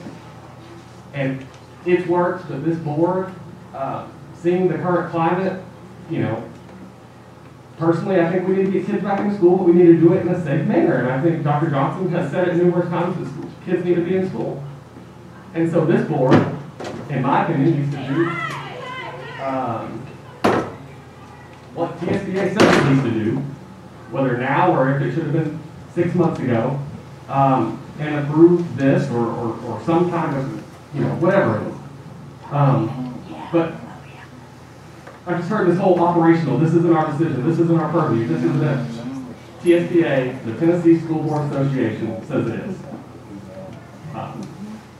So I just wanted to point that out. Mr. Schmidt. Thank you, Tucker. I agree totally. Rhonda, like you, I was prepared tonight to come with option 3. Because we got to get the kids back in school. And that's what I was prepared to do. When I was given 3 or 4 o'clock this afternoon, this document that, thank you, Tucker McClendon, for putting this together, that kind of was a combination of those two. After getting hundreds of emails and texts like everybody has today, just made common sense. And so that's why I seconded your motion. To table this tonight, in my opinion, you said it, we're cowards if we table this, in my opinion, Joe's opinion. I respect other people's opinion, that's Joe's opinion. I don't see this as an operation decision at all. I mean, we set the calendar, don't we? Don't we set the calendar each year? That's different because Wait a minute. But you need to stop using Wait a the minute. wrong I don't, Ms. Robinson, you can't just Go on. We set the calendar. Is that not what we're doing here? And with that, I'll yield, Ms. Robinson, but that's what it feels to me like we're doing. That we're not doing an operation. I mean, I'm willing to be open-minded and listen, but that's what I think. We set the calendar. Dr. Hollander, do you? Okay, go ahead, Mr. Robinson. Go ahead. Oh, wait, are you not done? Are you done? I'm finished. Yes, ma'am. Okay, first of all, I'll say that you can sit here and call people a coward all day long Rhonda, but when it comes to me believing that it is important that we separate policy from operations, I mean, that is solely out of protecting the board from setting a precedent that is dangerous. And you famously say, stay in your lane. I'm just trying to stay in my lane. This is my lane. Well, guess what? It's my lane too. And you know what? I have given support to Brian on every single plan that he's presented us over the last 10 months. I have pushed back to keep kids in school longer. Before Christmas break, I begged him not to shut our schools down. My opinion didn't matter then, okay? I wasn't asked to vote on the tracker. I wasn't asked to vote previously, just like you weren't, okay? My point is that if the administration wants to change the plan, why don't they just change it? Why are we voting on this? Okay, this is setting a bad precedent. Your example of the calendar is so poor. That is linked to a state policy. That is why we vote on it. The language that you read from TSBA is not relevant to this conversation. It is so far stretched that it is just, I mean, you know, such a twist of what they're saying. Look, I want kids back in school too. If the administration wants them back in too, why don't they just said it. And why don't they just pick up the phone and call us the way they do every single time they want to change the plan? I would not stop them calling me and talking to me about it. It is dangerous that we are voting on this. You are setting a precedent that could put us in trouble later in the future. What next? You want people to maybe start bringing teachers' names to the board? They want individually fired?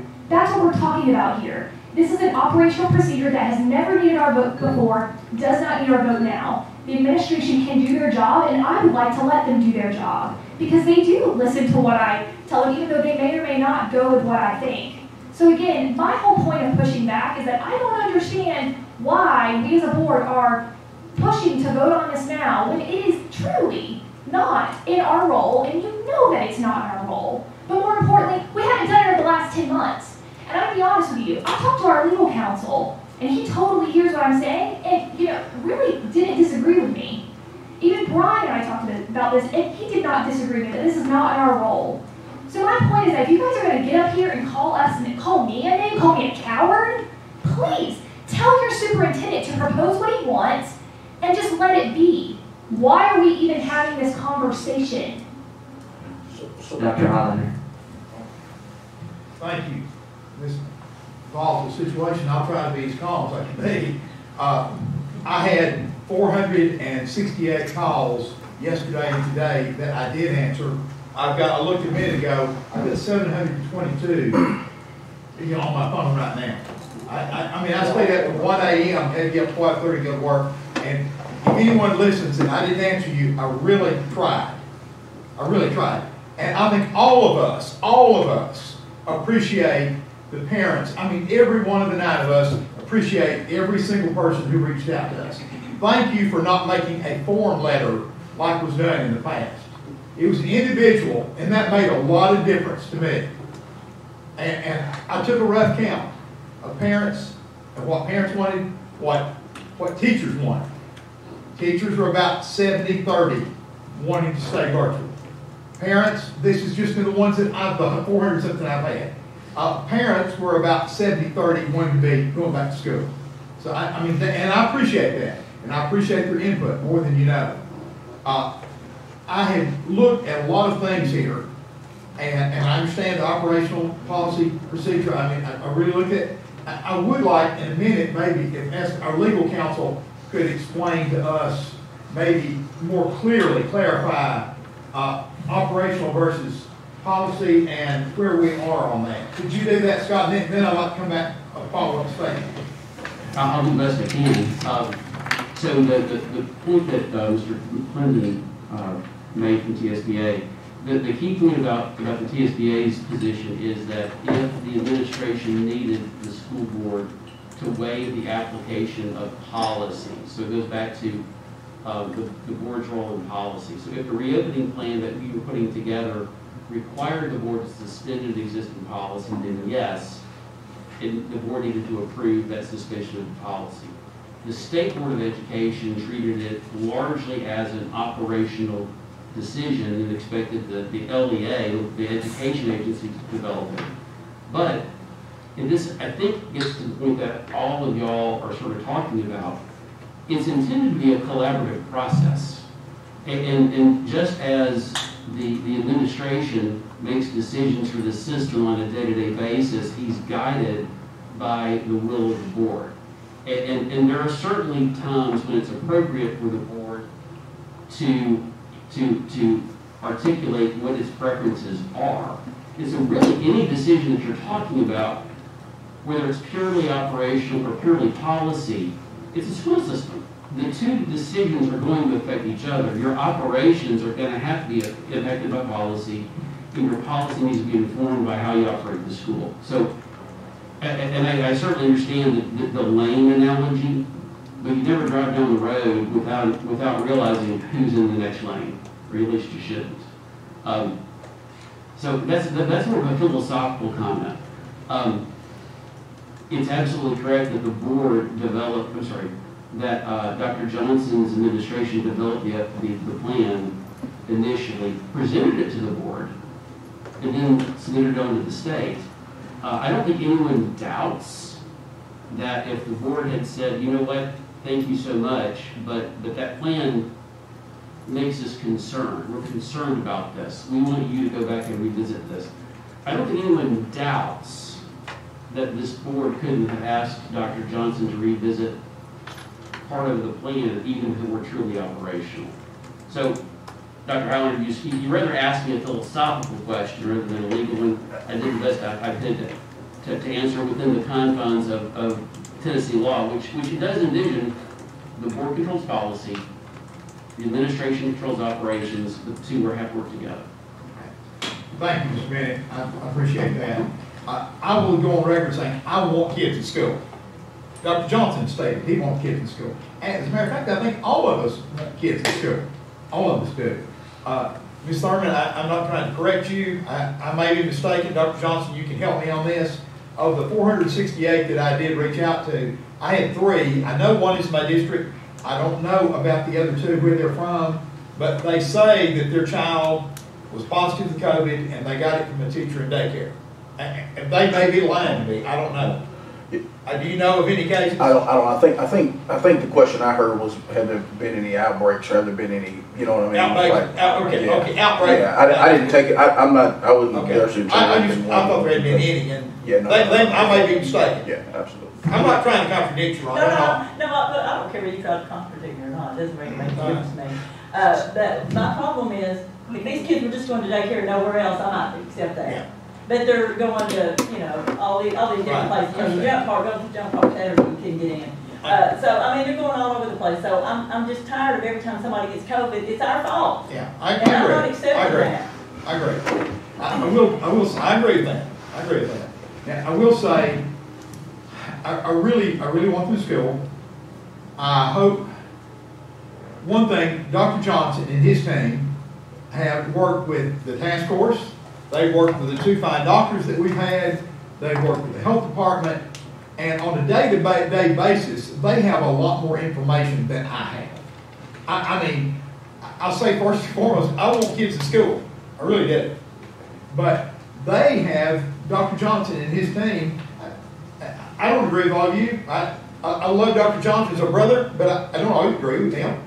But that doesn't mean we can't respect someone and appreciate what they do. And personally, I think that we need to let him do his job. Saying that I want kids in school whenever possible. I want them there.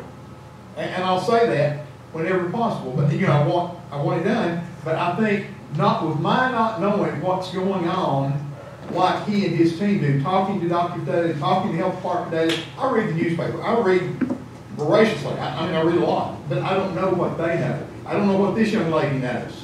In the task force.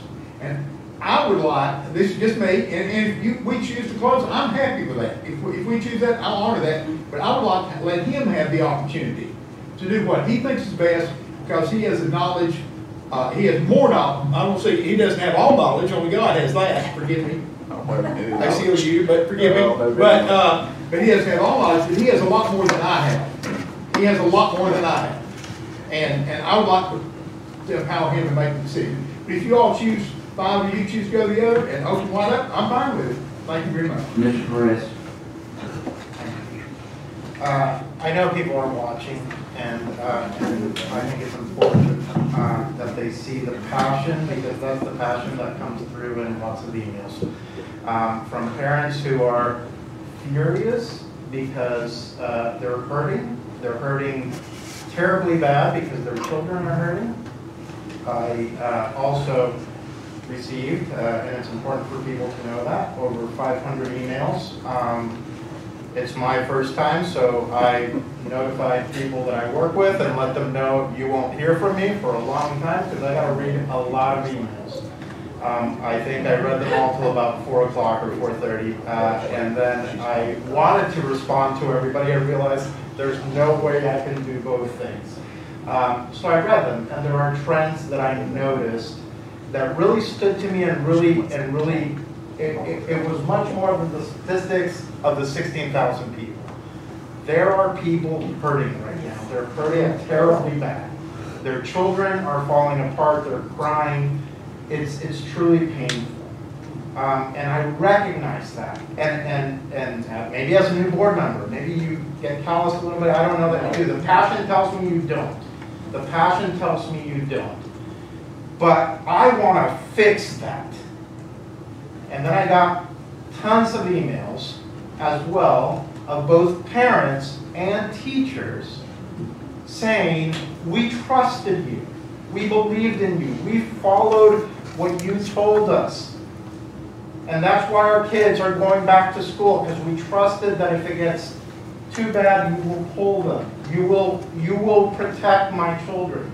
You'll protect their teachers. Nobody wants teachers to get sick. I hope nobody wants teachers to get sick. Nobody wants students to get sick. One question I've asked, as Ronson can say, one question I've asked is, have we had students in the ICU? Have we had parents and teachers in the ICU? Have we had anybody pass? This is what I want to know. That's why I said I'm not so worried about the active cases. I want to know. I am happy. This is me, Marco Perez. I am happy if we get to 2021, end of the school year, this year, and we don't lose a teacher or a staff member. I think we are the best in Tennessee. I understand fully, parents, if you hear, it pains me to know how much our students are losing. It pains me to know how much they're falling behind. The achievement gap is awful right now. Private schools are going back. Imagine what that means. I get that. That's terrible. I want to end the year, not that it's all going to be on us. I get that too. But as much as we have control of, that our students and our teachers survive. Because I will go to funerals, but I hope to go to very few of them for our teachers and our students. This is not easy. To me, tabling is going with option A. Now, I asked in December, where did we come up with the 1% and the criteria? That's actually the question I've had. The question I've had is, we picked this 1%, we've learned a ton about the virus, is that still the 1%? Is that the right, that's what I asked today, is that the right criteria?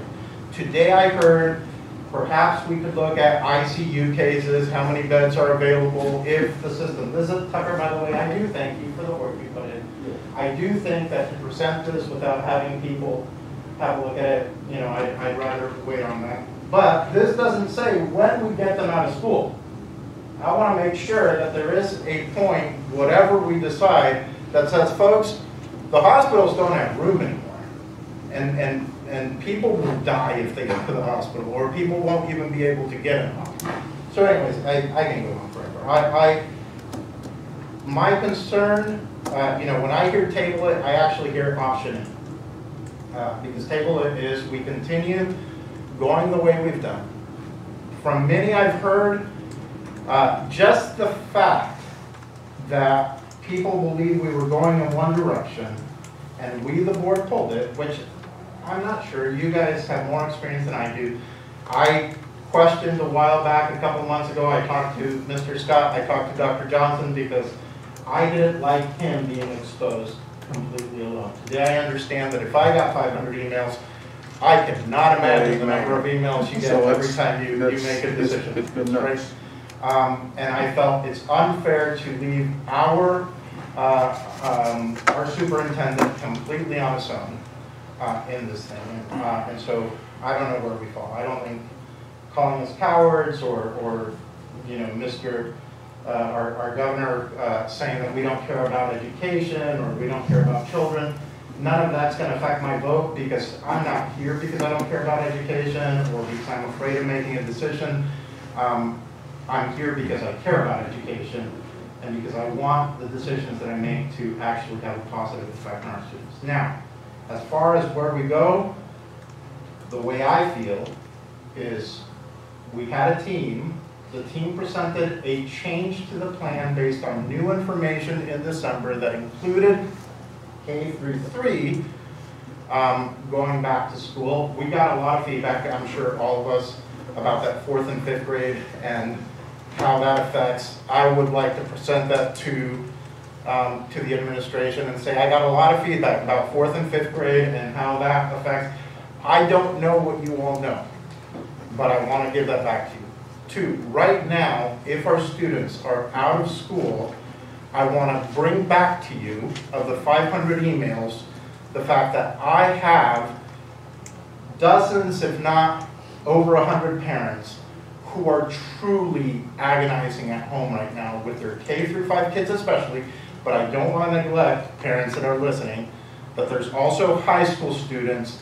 I have 2 of my own, and it's not that they're missing from. I know you didn't mean anything by that, but it's not that they're missing some activities. It's they're suffering. That was not my point. No, I know. There are kids. That was small potatoes and the fact the kids can't read. Yeah, that was my point. But listen. Let me continue, please. Let me continue. They are suffering. I also understand that there are high school kids who are hurting, and who are missing their social aspect. I don't know what we can do about that if they're not in school. I don't. But that's agonizing to me, to think that here's these students who parents don't know what to do right now with them. Yes, they're falling tremendously behind. So anyways, I'll shut up. But my point being, I trust you, but I do want to bring to you the concerns that I read hundreds of times where parents are saying, I don't know what to do right now. And the only solution they can think of is send the kids back. The only solution some of us can think of is send the kids back. I don't see the point, as the doctor said, of sending kids back if teachers have to be sick because they get contaminated and we don't have the substitutes we need in order to continue school. So at the end of the day, we end up shutting down because we don't have schools. But to parents, to people listening, the passion you hear is what we're getting from both sides. Nobody is right down the middle saying, hey, there's an easy answer here. Mrs. Jones. I'm not going to belabor about the coward because I know I'm not a coward, so I'm not worried about that. But I want to point out to the comment that was made about Dr. Johnson and us kind of putting him out there like that. And first of all, and I've told him this personally, I would never put Dr. Johnson out on any kind of leave and let him stand there by himself. So to use him as a scapegoat to support whatever your intention was, I just think it's awful. We have always, I have, as a board member, allowed Dr. Johnson to do this job. As far as him taking one for the team, if he took it, then yes, we were wrong for letting him take it because we should always be taking one for him. He works for us. We don't work for him, so he shouldn't have to take one for the team for us. But to say that we put him out there like that, that is not the case. I would never. As long as he's doing what is right for children, allow him to be put out like this. So I think that is awful to say, to make it look like we were being non-supportive of him with this endeavor. When you all went to him, he didn't come to us. Board members asked him and his cabinet to look at some options. He didn't come and say, hey, look at these options. I think that is very inappropriate. Also, if you want to talk about constituents, and yes, I did, like I said, I got all those emails. But I probably can count on one hand, 1, 2, 3, 4, 5 fingers on one hand, well, 4 fingers and a thumb on one hand. How many were from District 5?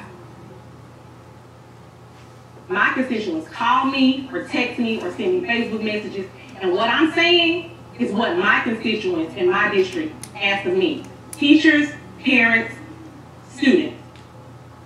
And honestly, the students I represent in my district need to be in a building. People keep talking about the achievement gap.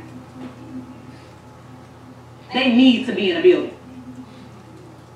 But their parents and grandparents and guardians are very concerned about their health because in my district, the health disparity is a real issue. So we're in a catch-22 in District 5, or and even in some other districts if they want to really admit it. We all want children to be in school. I keep saying that. We know that Dr. Johnson has always told us that our kids need to be in school. We know this. But when we want to start pointing fingers and pointing out stuff, don't ever do that because I feel like every one of the 9 of us have means to support what we're saying. But I think that it's very cowardly, and I'm gonna say this, to take your own agenda and discredit somebody else's thoroughness and passion. And I'm sure we're gonna keep going round and round about this. But I know thousands of people are sitting on all kinds of technology waiting for us to make a decision.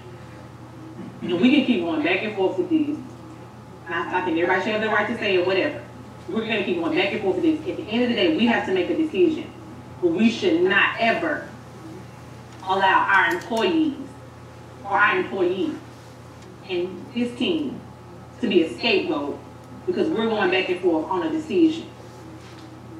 That is not right. And I would never ask Dr. Johnson. When I'm saying it's operational, I'm not tossing it back to him like, oh, it's your ball, it's in your court. What I'm saying is I want to allow Dr. Johnson to be able to do his job.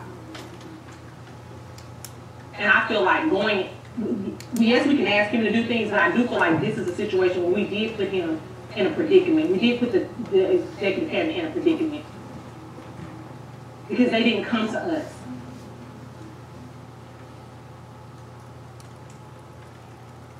And I know in being in leadership, doing the popular thing is not a true leader. So you do a lot of things that are unpopular. And I'm okay with doing that. But I'm going to do what is right. And what I feel to be right, so that when I lay my head down at night, I'm okay and clear in my conscience. Because I don't have to give an account for Rhonda or Jenny or Tiffany or Joe or Tucker or Steve. I have to give an account for Caritza. I think that's unfair, y'all. Some stuff is just is getting too, is going too left. Mrs. Hill.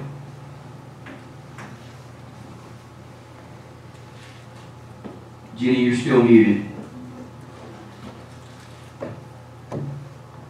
Sorry about that. As we each decide how we're going to vote on this motion that I made to postpone the motion indefinitely, I just want to make a couple other points.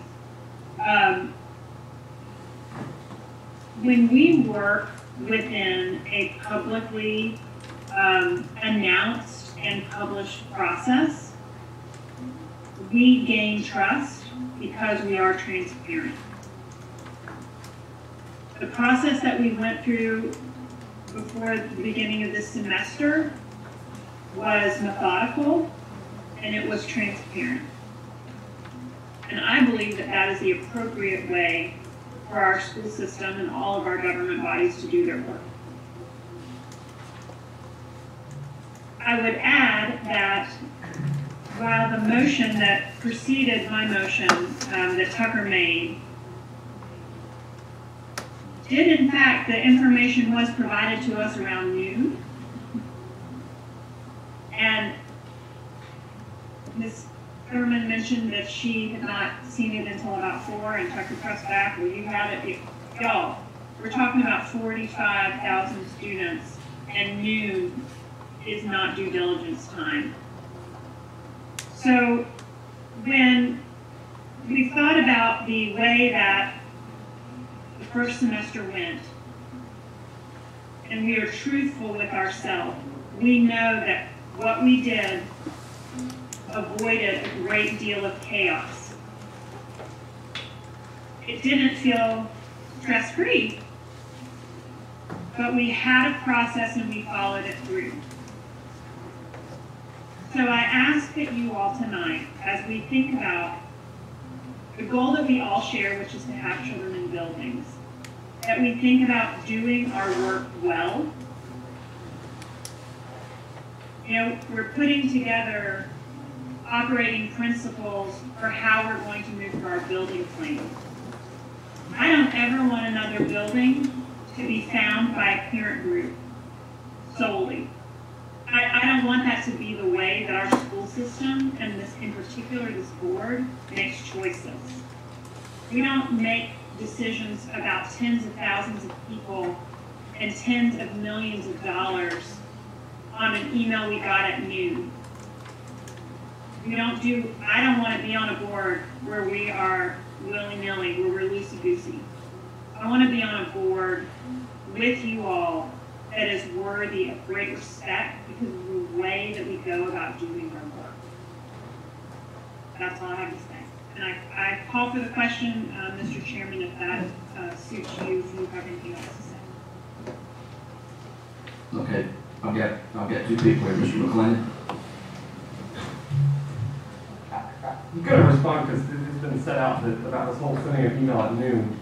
I spent most of the morning working with Dr. Johnson on this plan. And it wasn't to keep it from anyone, but it's called finding solutions to problems. And so it could be a good solution, it could be a bad solution. And I know it's last minute, but sometimes that's how things have to work. And I did my due diligence with Dr. Johnson. And one way or another, the board's going to accept it or reject it or whatever else. But I just want to point something out because it was in a lot of emails that we all got today. This district is allowing in-person sporting practices and events to take place. I'm the biggest basketball and football guy there is, but my job in this seat is education. If we want to talk about priorities and stuff like that, I just want to put that out there because I have an issue with that. Educating students comes first. I know athletics is vitally important to how we grow our students and stuff, but if that's what the priorities of this board are, we need to take a look in the mirror on that. Mrs. Thurman. Yeah, you brought up something a minute ago, Marco, when you said that, you know, Tucker's plan didn't have any, the dates and going back and all that kind of stuff. That's why you just present a plan and they work out the operational details of what we say. This is what we would like to see, you know, can you fix this? That's where the operational part of that comes from, in my opinion. Tucker, I don't have a problem with you getting it. I'm just saying that I didn't get it till 4 o'clock because I have customers every 30 minutes all day long. And you know, I had to get my granddaughter on 4 or 5 Zooms today. I don't know, I lost count because 2 of them I was late on. So, you know, I don't have time to just go up and read my email. And plus when I got there was hundreds of, my opinion. You say they weren't a thorn letter because they were off the darn clothes, so my opinion.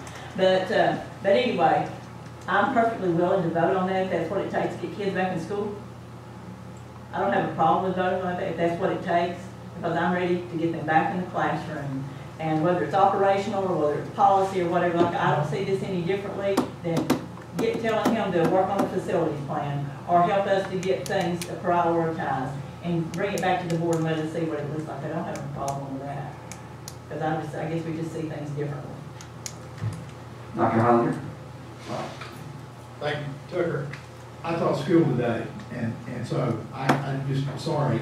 I appreciate it. I have a job too. I understand it, but and I just say I'm not complaining. I'm just explaining why I wasn't well prepared in studying ahead of time. So I did. But just a quick question: if we table, and I think most everyone has said they would like the kids to be back in school.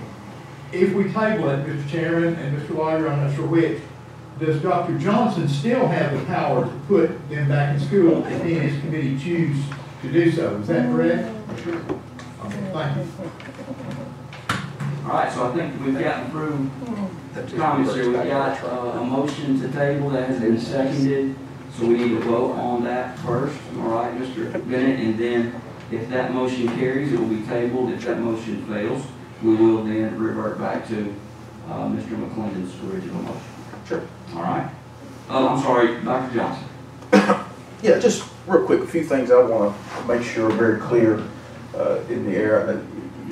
You know, I am absolutely committed to getting kids in school. We were so committed to that cause that we were the first large school system to open. We were in school 84 days, and I hear people talking about the last 3 weeks, and I get it. I get it. I have a kid at home that, Lord help us, I don't know what he's doing right now, but what he's doing during the day, and I've tried to still understand that. The truth of the matter is, our numbers spiked like they haven't spiked all year. I mean, we had 600 case days, 500 case days. The good news is they're falling off. And so, you know, we are seeing a significant decline. The one-day active case count today, I think, was 2866. So that is a positive. I also want to go back, and I talked to the board attorney about this. I talked to Scott about this when it first started. This is as gray as it gets. Many of our surrounding school districts brought the continuous learning plan to the school board for the school board to vote on. Rutherford County, you know, just 2-3 weeks ago, the superintendent brought the plan forward to the board. It failed. I asked Scott today, you know, about neighboring counties. I asked Scott in June, July about bringing ours, and, you know, the recommendation was to leave it operational. That's fine. We're dealing with health, and we're dealing with trying to ensure academic excellence, unlike anything else. To me, it's as gray as can be. The weight and gravity of the decision-making process that I know we've all felt over the last 48 hours, candidly, is what we felt the entire semester. And that's, I'm just being frank about it. It is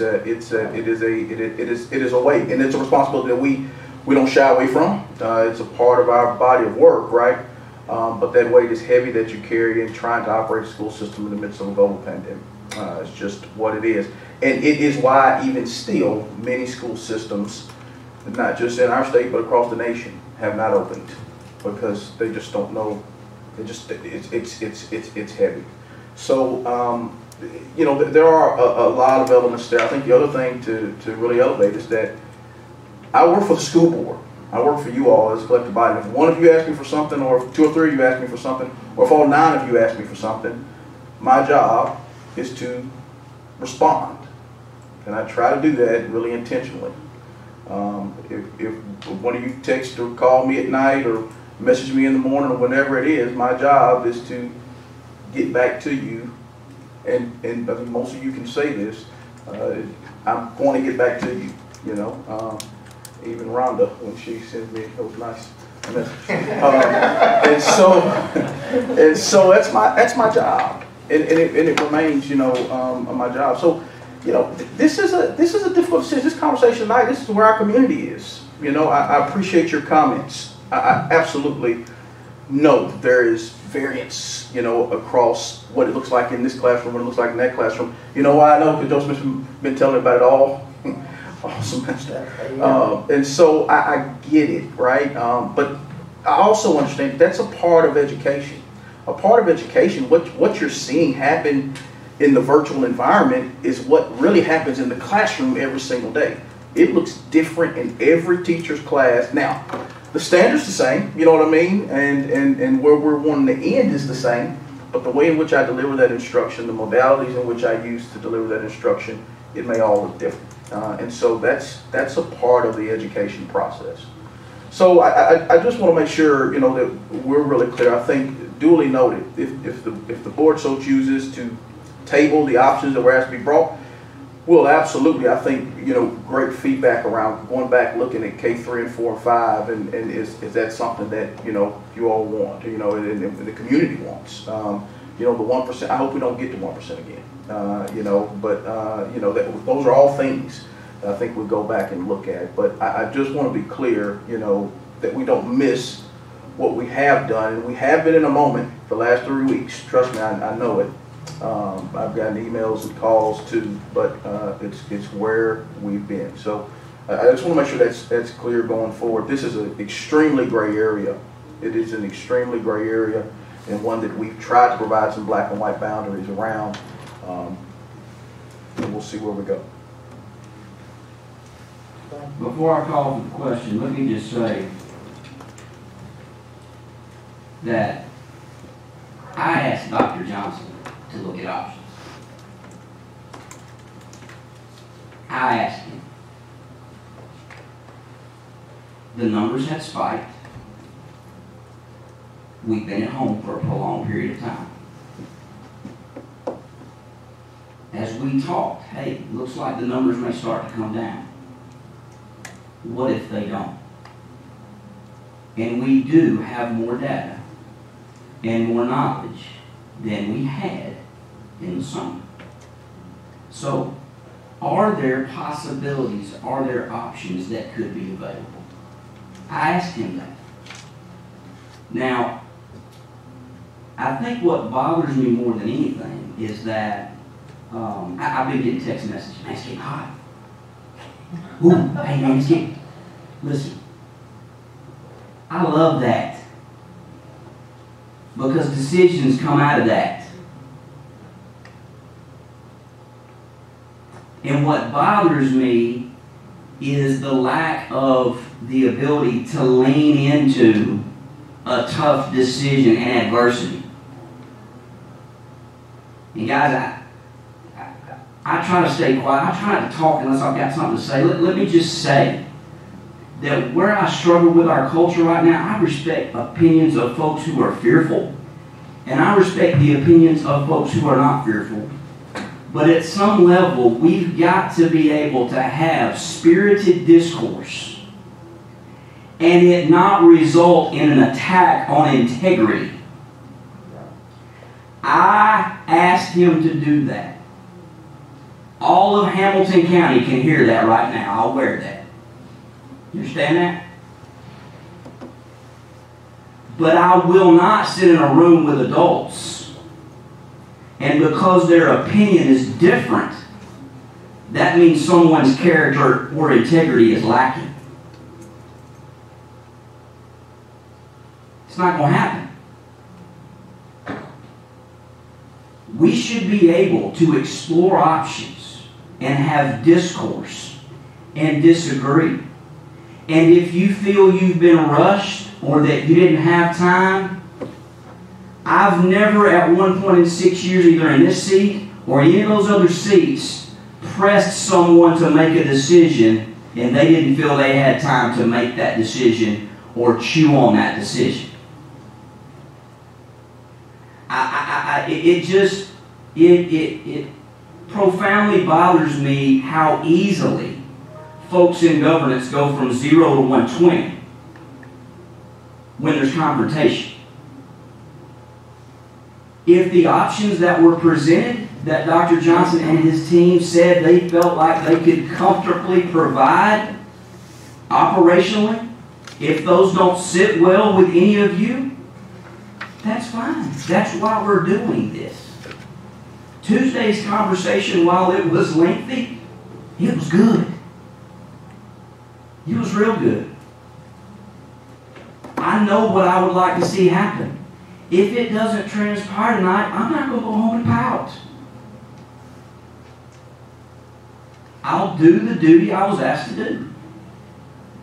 But I'm telling you, as someone who's not very vocal, I will continue to be vocal with folks who choose to lean in and then their integrity is questioned because they lean in and they're passionate about an opinion. That's why we are where we are in society today. It just is. All right. So we have a motion to table Mr. McClendon's motion. So, Mrs. Ford, will you? No, that wasn't a motion to table. Yes. Mrs. Hill made a motion to table. Yes. So the question is, to table option B indefinitely? Is that what the question is, or what is? No, Mr. Tucker's motion, which was seconded by Mr. Smith, was for option D to be voted on. Right. So Mrs. Hill said, I want to table that. So we have to see if her motion passes. If it passes, it's tabled. If it's not, we then have to refer back to Mr. McClendon's motion. All right? But my question is, are we tabling option D, or are we tabling the entire conversation? I believe, Mrs. Hill, if you want to clarify, was it to table option D or the conversation in general? Specifically, it was to table the motion to vote on option B because there wasn't another motion on the floor. That's right. I just want to make sure I understand. Okay, so you're either voting yes to table it, or no, you want to go back and read this. Okay? Everybody understand what your yes and no means? Mrs. Ford? Dr. Highlander? Yes. Mrs. Hill? Yes. Mrs. Jones? Yes. Mr. McClendon? No. Mr. Perez? Yes. Mrs. Robinson? Yes. Mr. Smith? No. Mrs. Thurman? No. Chairman Wingate? No. That didn't count. Motion carries. Motion carries, so it's tabled. All right.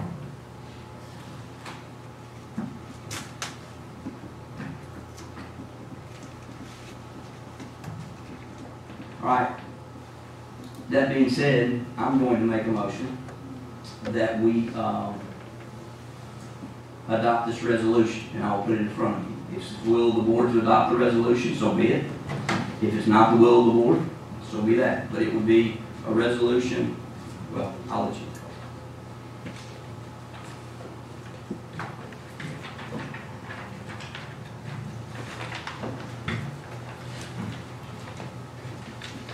I'll let you get it in your hand before I comment on it.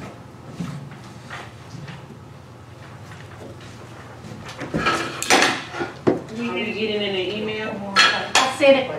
I just sent it. Mrs. Ford said she just sent it.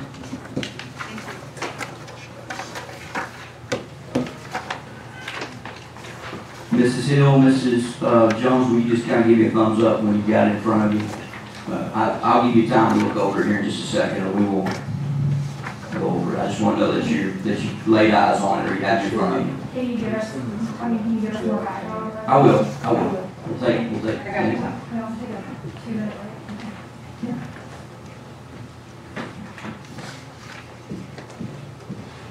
I have it, Joe. Okay, thank you.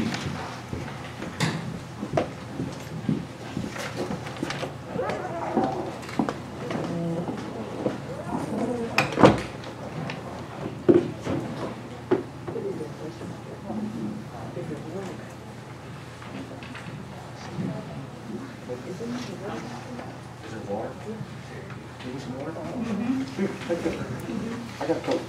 Get out of there. I don't like water.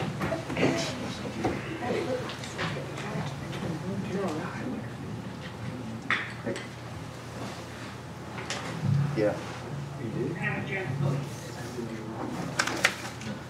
All right, hang on 1 second. We'll take a look at this.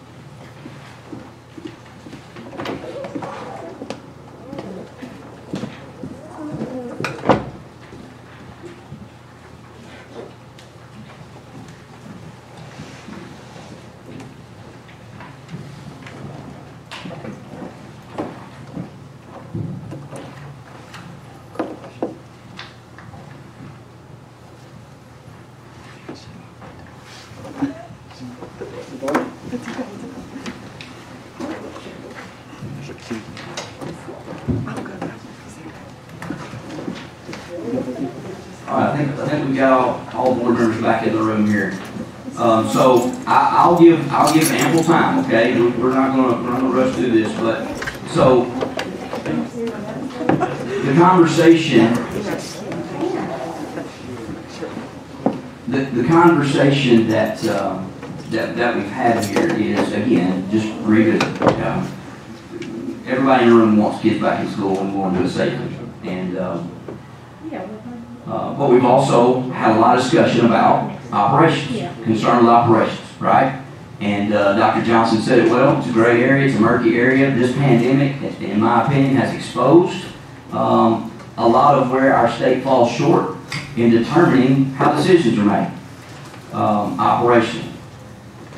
So in that vein, Mr. Bennett has crafted this resolution that would request that the administration again address how we get back in school. It does not, it operationally, again, it's in their lane. So I'll quickly just read over this quickly. And then if you've got a question about it, you want to make a comment about it. Again, this is going back to, we were in a spike. Looks like we're coming down out of that spike, but if we don't, do we have options? And what does that look like? So, whereas the COVID-19 pandemic has created a number of challenges for the operation of school systems across this nation, and whereas pursuant to the requirements of the Tennessee Board of Education, the administration of the Hamilton County Schools developed a reopening plan for the 2021 school year. And whereas this reopening plan has allowed Hamilton County Schools to be open for in-person instruction, and Mr. Bennett said he didn't remember how many days, so we know it's 84 days, we'll have to plug that in, to this point in the school year. And whereas the Hamilton County Schools have actually been open for in-person instruction more than most school systems in the state of Tennessee, and whereas the Hamilton County Schools are justifiably proud of the Herculean efforts the teachers and staff have made to provide distance learning opportunities even on those days when the schools have been closed. And whereas, even so, this Board of Education is deeply concerned that the students from Hamilton County have lost learning opportunities that they otherwise would have had if they'd been in the classroom in the presence of a highly qualified teacher. And whereas the Board of Education believes it is critically important to return students and teachers to the classroom as quickly as possible, and whereas the Board of Education's medical consultants have advised that there are reasonable options available to permit students to return to in-person instruction in Hamilton County schools, so therefore, the Hamilton County Board of Education does hereby find, declare, and resolve as follows. The Hamilton County Board of Education states as a matter of educational policy that in-person instruction for all students is critically important for the educational success of our entire school system. Subject to certain reasonable safety measures recommended by medical authorities, the Hamilton County Schools can and must open to in-person instruction with due regard for the safety of students, teachers, and faculty alike. And the administration of the Hamilton County Schools is authorized and directed to develop a revised operational plan that will emphasize the importance of in-person instruction for all students while taking reasonable and appropriate steps to safeguard the safety of these students, the faculty, and the staff. Before I open it up for some comments, what that means, again, is that Dr. Johnson and his staff would be asked to, again, pursue options as to how we can safely open school. Now, that doesn't mean it happens on Monday. Their recommendation might be that it happens 4 weeks from now. And again, we can go back and forth about all that, but we're not going to. The resolution says we will leave it to them to make that decision. They have heard our voice that we want schools open as quickly and as reasonably safely as possible.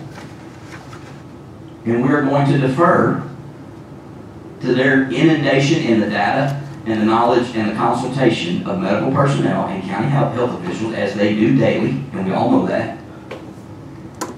It is our voice to say we need to develop a plan for that, and guys and gals, it's in their court, and who knows what the environment will hold a month from now. As we've seen, it looks as if the numbers are going to come down. So that's a resolution. I'll put it before you to pick apart Mr. Bennett's grammar, if you like. We need to make a motion to accept first. I guess we do, don't we? I move it we accept. So I make a motion. Okay. Now, discussion, please. Mrs. Robinson and then Ms. Thurman. So, thank you for the policy. I feel like after this whole conversation, it would have been really cool to see this maybe in the beginning. Anyways, I get it. Like, this makes sense to me. Curious, so Scott, did you write this or okay. Is this at all in response to also what we're seeing on the state level? Because I do think that we have to take into consideration the legislation that's being proposed right now that would impact our funding and the number of stuff. And so if that's the case, I think that's really smart, and I think that our board has got to make sure that we've got something in place that keeps us in line with what's going on at the state level. So as your and grant me a bit of levity here. As your employee, I've sensed a little tension around the option conversation, and graciously Scott jumped on putting this together because it does shift it to even a higher level policy conversation. I think to the point there is a strong conversation that's going on around education funding. Every school system really, almost in the district with the exception, I think, of in the district in the state, with the exception of maybe 16, I think is the exact number, has had some level of decline in students, in particular in the kindergarten grade band. So a lot of conversation about that. But even separate and apart, there there has been legislation about schools that have, or systems that have not come on campus. And so, fortunately, what we saw in initial legislation, we've already exceeded that threshold, but I think that's going to be an ongoing conversation. If not in this education session, when they get to regular session, a couple weeks after the education session, it's going to be a conversation. Okay, and with this resolution, this is still putting the, I'm sorry, Scott, I'm asking you a question, sorry. With this resolution, this is still putting the decision-making power in, you know, Dr. Johnson's team's hands. We don't have to make a vote every single time to decide to make a change to the plan, the reopening plan. That's correct. Like, we're not gonna sit here and do this again. Unless you really want to. I mean, I know. No, what this does is going back to Ms. Thurman's point, you know, we should communicate to our employee what we think and what we're hearing. And this is it. This is what we've heard. Now, we're going to give you the professional freedom to do that. But we have, I mean, has anybody not been giving him that? Well, but the conversation, Let's clarify why I just asked that question and why it frustrates me. Because the talking points that the news is going to take away is that we don't give him that freedom, okay? Like, this is absurd. Like, the talking points that some people have made in this conversation is crazy. Please do not take those talking points, like, and use them as sound bites, because it conveys the wrong thing to the public, which is also that there is a, like, problem in our operational relationship with the superintendent, which, to be frank, that is what the public thinks from this conversation. Now, I agree with you that conversation like this is critical, and we don't do this enough. I totally agree with you. But I think it's really important to be clear that, like, I have yet to doubt our team's judgment in any of the reopening. I don't actually think that any of us, of the 9 of us, actually have doubted anything. I don't know. No, we've just passionately advocated for either what we hear or what we think. Absolutely. Sure. So, but my point is that, like, I just think that I just want to know that this is going to continue to give them the responsibility and the freedom that we have given them. Is that right?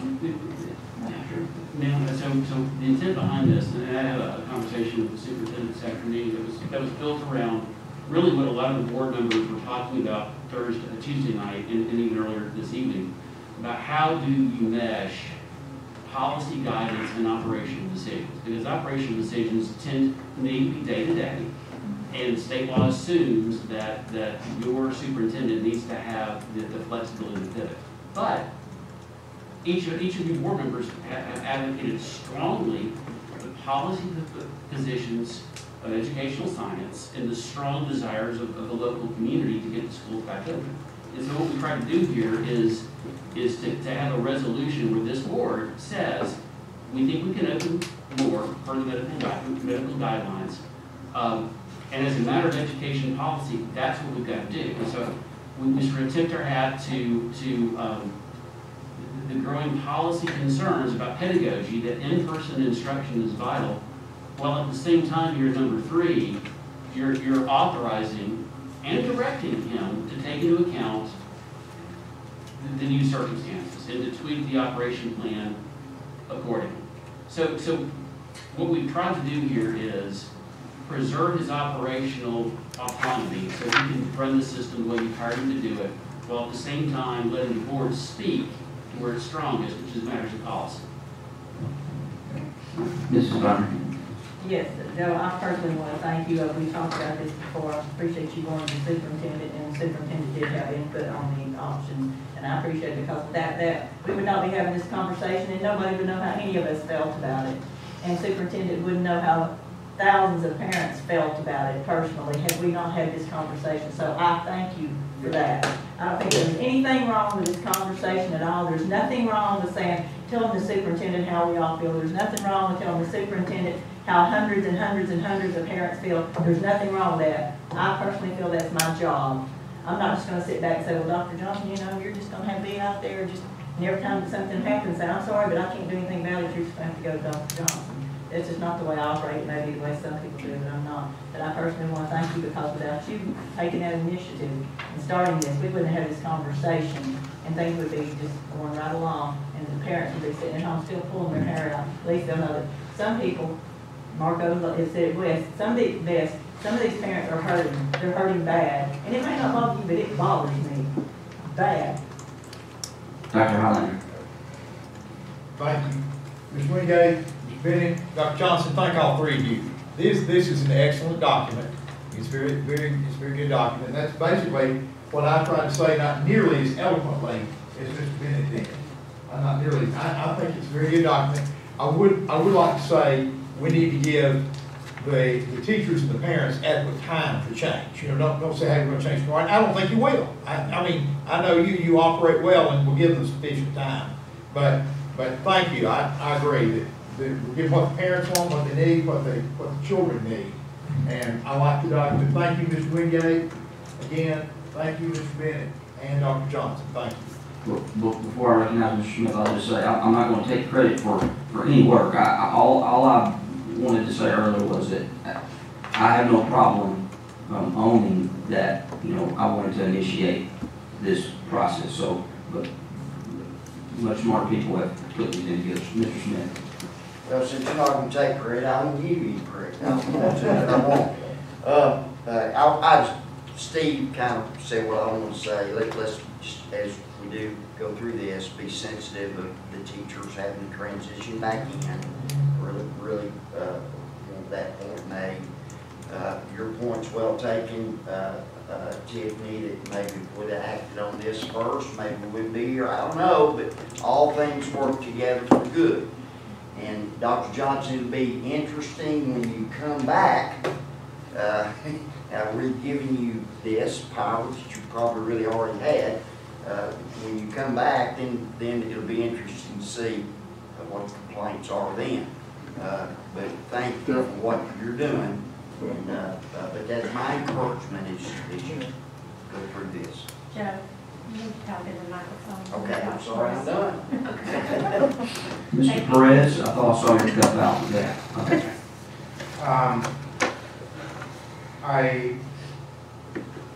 I'm trying to thank you for the time. Thank you, Mr. Bennett. Two things that I have. One, technically, upon this resolution, there's no necessary requirement for change, correct? If you come back and what you've already proposed is what you believe we need to do moving forward, this resolution allows for that. That's correct. Number 3 is authorized and directed to develop a revised operational plan. If he comes back and says, yeah, I looked at the plan that we already have and I think we weighted it the right way, then he has that latitude. But I think in view of what the doctors have advised the system, I think the balance point is rationally somewhere else. So yes. Okay. Yeah, but either way, that'll fit. I'm comfortable with that. Comfortable with knowing that it can be. We've looked at this. We've reevaluated. We reevaluate continuously. And I'm comfortable that in writing, because it seemed like even here, I wasn't here at the time, there was confusion about whether we had authorized or not. So now it's in writing that this is what we are authorizing you as a board and your team to do. As a tweak, potentially, and it's more a question than really a concern of mine. I believe that in-person instruction is best, but I do know that we have a virtual school, and that parents, even prior to the pandemic, had utilized the virtual school for their needs and for their purposes. Does this in any way counter that opportunity for parents to choose? Yes, sir. Okay, because it is saying that we believe that in-person instruction is the primary. That's correct. But Hamilton County has a long history of the virtual education program, and there's nothing in this that says that you're going to depart from that investment. Okay, they at the time as well. Correct. Yeah, but I just, and I mean, I will say this now. maybe I shouldn't, but I will now. I hope that next year, if we're post-pandemic, everyone's vaccinated, that we won't have 3 options, but that, you know, parents will be able to send their kids in person or to virtual school.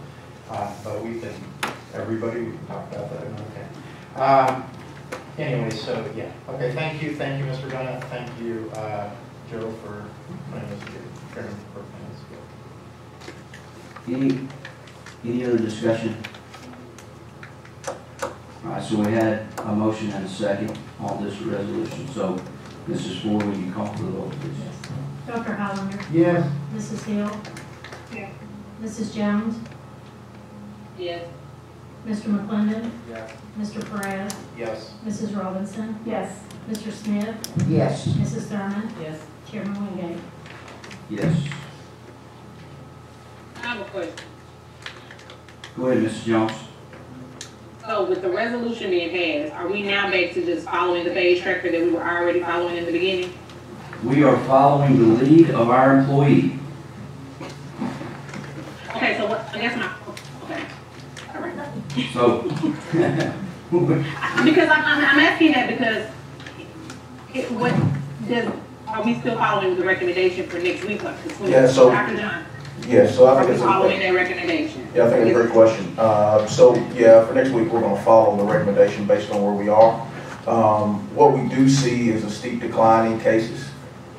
Would anticipate, you know, by Tuesday, regardless, we're going to be in phase 1, maybe even phase 2. And so, based on our current criteria, we'll continue to work beginning tomorrow to see where there are areas around the edges that we need to tweak. I think if there are things that the board has identified, like Marco, Ms. Perez brought up the 4th and 5th grade, you know, and other areas, this conversation's been good, you know, really good to get feedback around those areas. But I think if there are other things that are, you know, really important to the board, then I'm always open and available for those, and we'll continue to make tweaks and adjustments necessary. We'll also pull together the reopening task force as well, and go through kind of where we are, what we heard, and obviously what the doctors, Dr. Adams, Dr. Woods, had to share as well, and any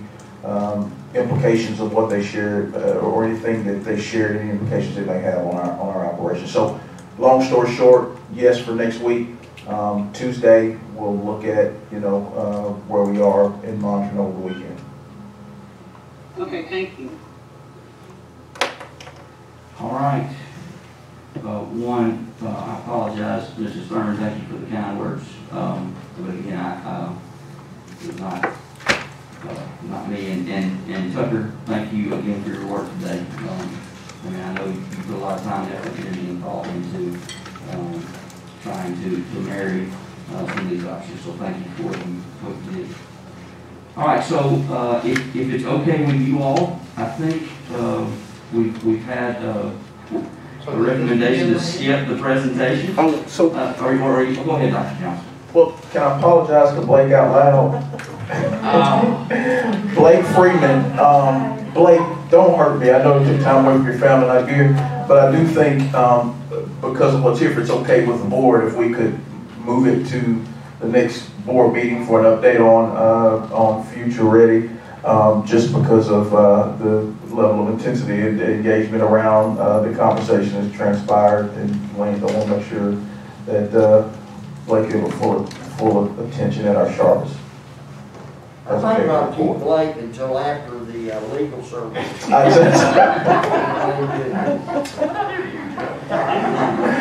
this point, everyone's asleep. All right, let's move on then. So we're going to skip right down to approval of the consent agenda. Do I have a motion to approve? Move to approve. Second? All right, Ms. Ward, did you get the second? Yes. All right, any items that we'd like to pull or take a look at under consent?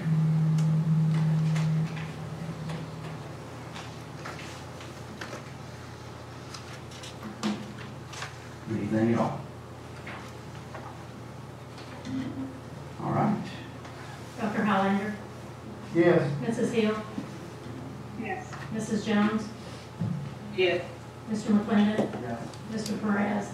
Yes. Mrs. Robinson? Yes. Mr. Smith? Yes. Mrs. Thurman? Yes. Chairman Wingate? Yes. All right, drops us down to board matters. We have some items there that need a vote. The first would be approval for the Montessori charter contract. Do I have a motion to approve that? So moved. Second. All right, any discussion around that item? Okay, Mrs. Ford? Dr. Highlander? Yes. Mrs. Hill? Yes. Mrs. Jones? Yes. Mr. McClendon? Yes. Mr. Perez? Yes. Mrs. Robinson? Yes. Mr. Smith? Yes. Mrs. Thurman? Yes. Chairman Wingate? Yes. Next item there is approval of the renewal of charter for the Chattanooga Charter School of Excellence. Do I have a motion to approve? So moved. Second. Okay, any discussion? All right, Mrs. Ford? Dr. Highlander? Yes. Mrs. Hill? Yes. Mrs. Jones? Yes. Mr. McClendon? Yes. Mr. Perez? Yes. Mrs. Robinson? Yes. Mr. Smith? Yes. Mrs. Thurman? Yes. Chairman Wingate? Yes. Next item will be the open enrollment for the Hickson Middle School strings for the 21-22 school year. Do I have a motion to approve? Move to approve. Second. I'm sorry, who seconded it? Dr. Highlander, second. Who motion? Mr. Smith. Okay. Any discussion on that? Go ahead, Dr. Highlander. Quick question. That means it would be like, it's sort of like Future Ready, sort of like the Future Ready Academy, it could, they can come in from Arizona, right? Yeah. Is that what that means? That's what Yes, it sir. means, is it not? Yeah. Mrs. Levine. Mrs. Levine's on the call, so she can answer that. Okay. Is that correct? That's correct. It would just be like an open enrollment, except for the students have to have had prior strings experience to join the. Sounds great. Thank you. Thank you. Any other question or discussion on that? Okay, Mrs. Ford? Dr. Highlander? Yes. Mrs. Hill? Yes. Mrs. Jones? Yes. Mr. McClendon? Yes. Mr. Perez? Yes. Mrs. Robinson? Yes. Mr. Smith? Yes. Mrs. Thurman? Yes. Chairman Wingate? Yes. Next item is the field house at East Ridge High School. Do I have a motion to approve? So moved. Second?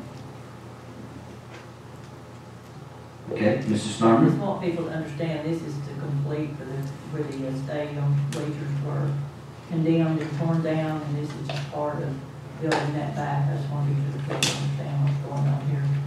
They were condemned and are building that back. Mr. Smith?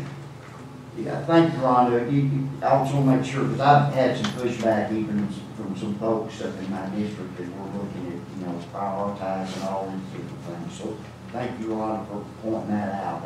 This is not a new project. This is something that was already approved and begun. So we want to go on record for that. Sure. Any other discussion, question about that item? All right, Mrs. Ford? Dr. Highlander? Yes. Mrs. Hill? Yes. Mrs. Jones? Yes. Mr. McClendon? Yes. Mr. Perez? Yes. Mrs. Robinson? Yes. Mr. Smith? Yes. Mrs. Thurman? Yes. Chairman Wingate? Yes.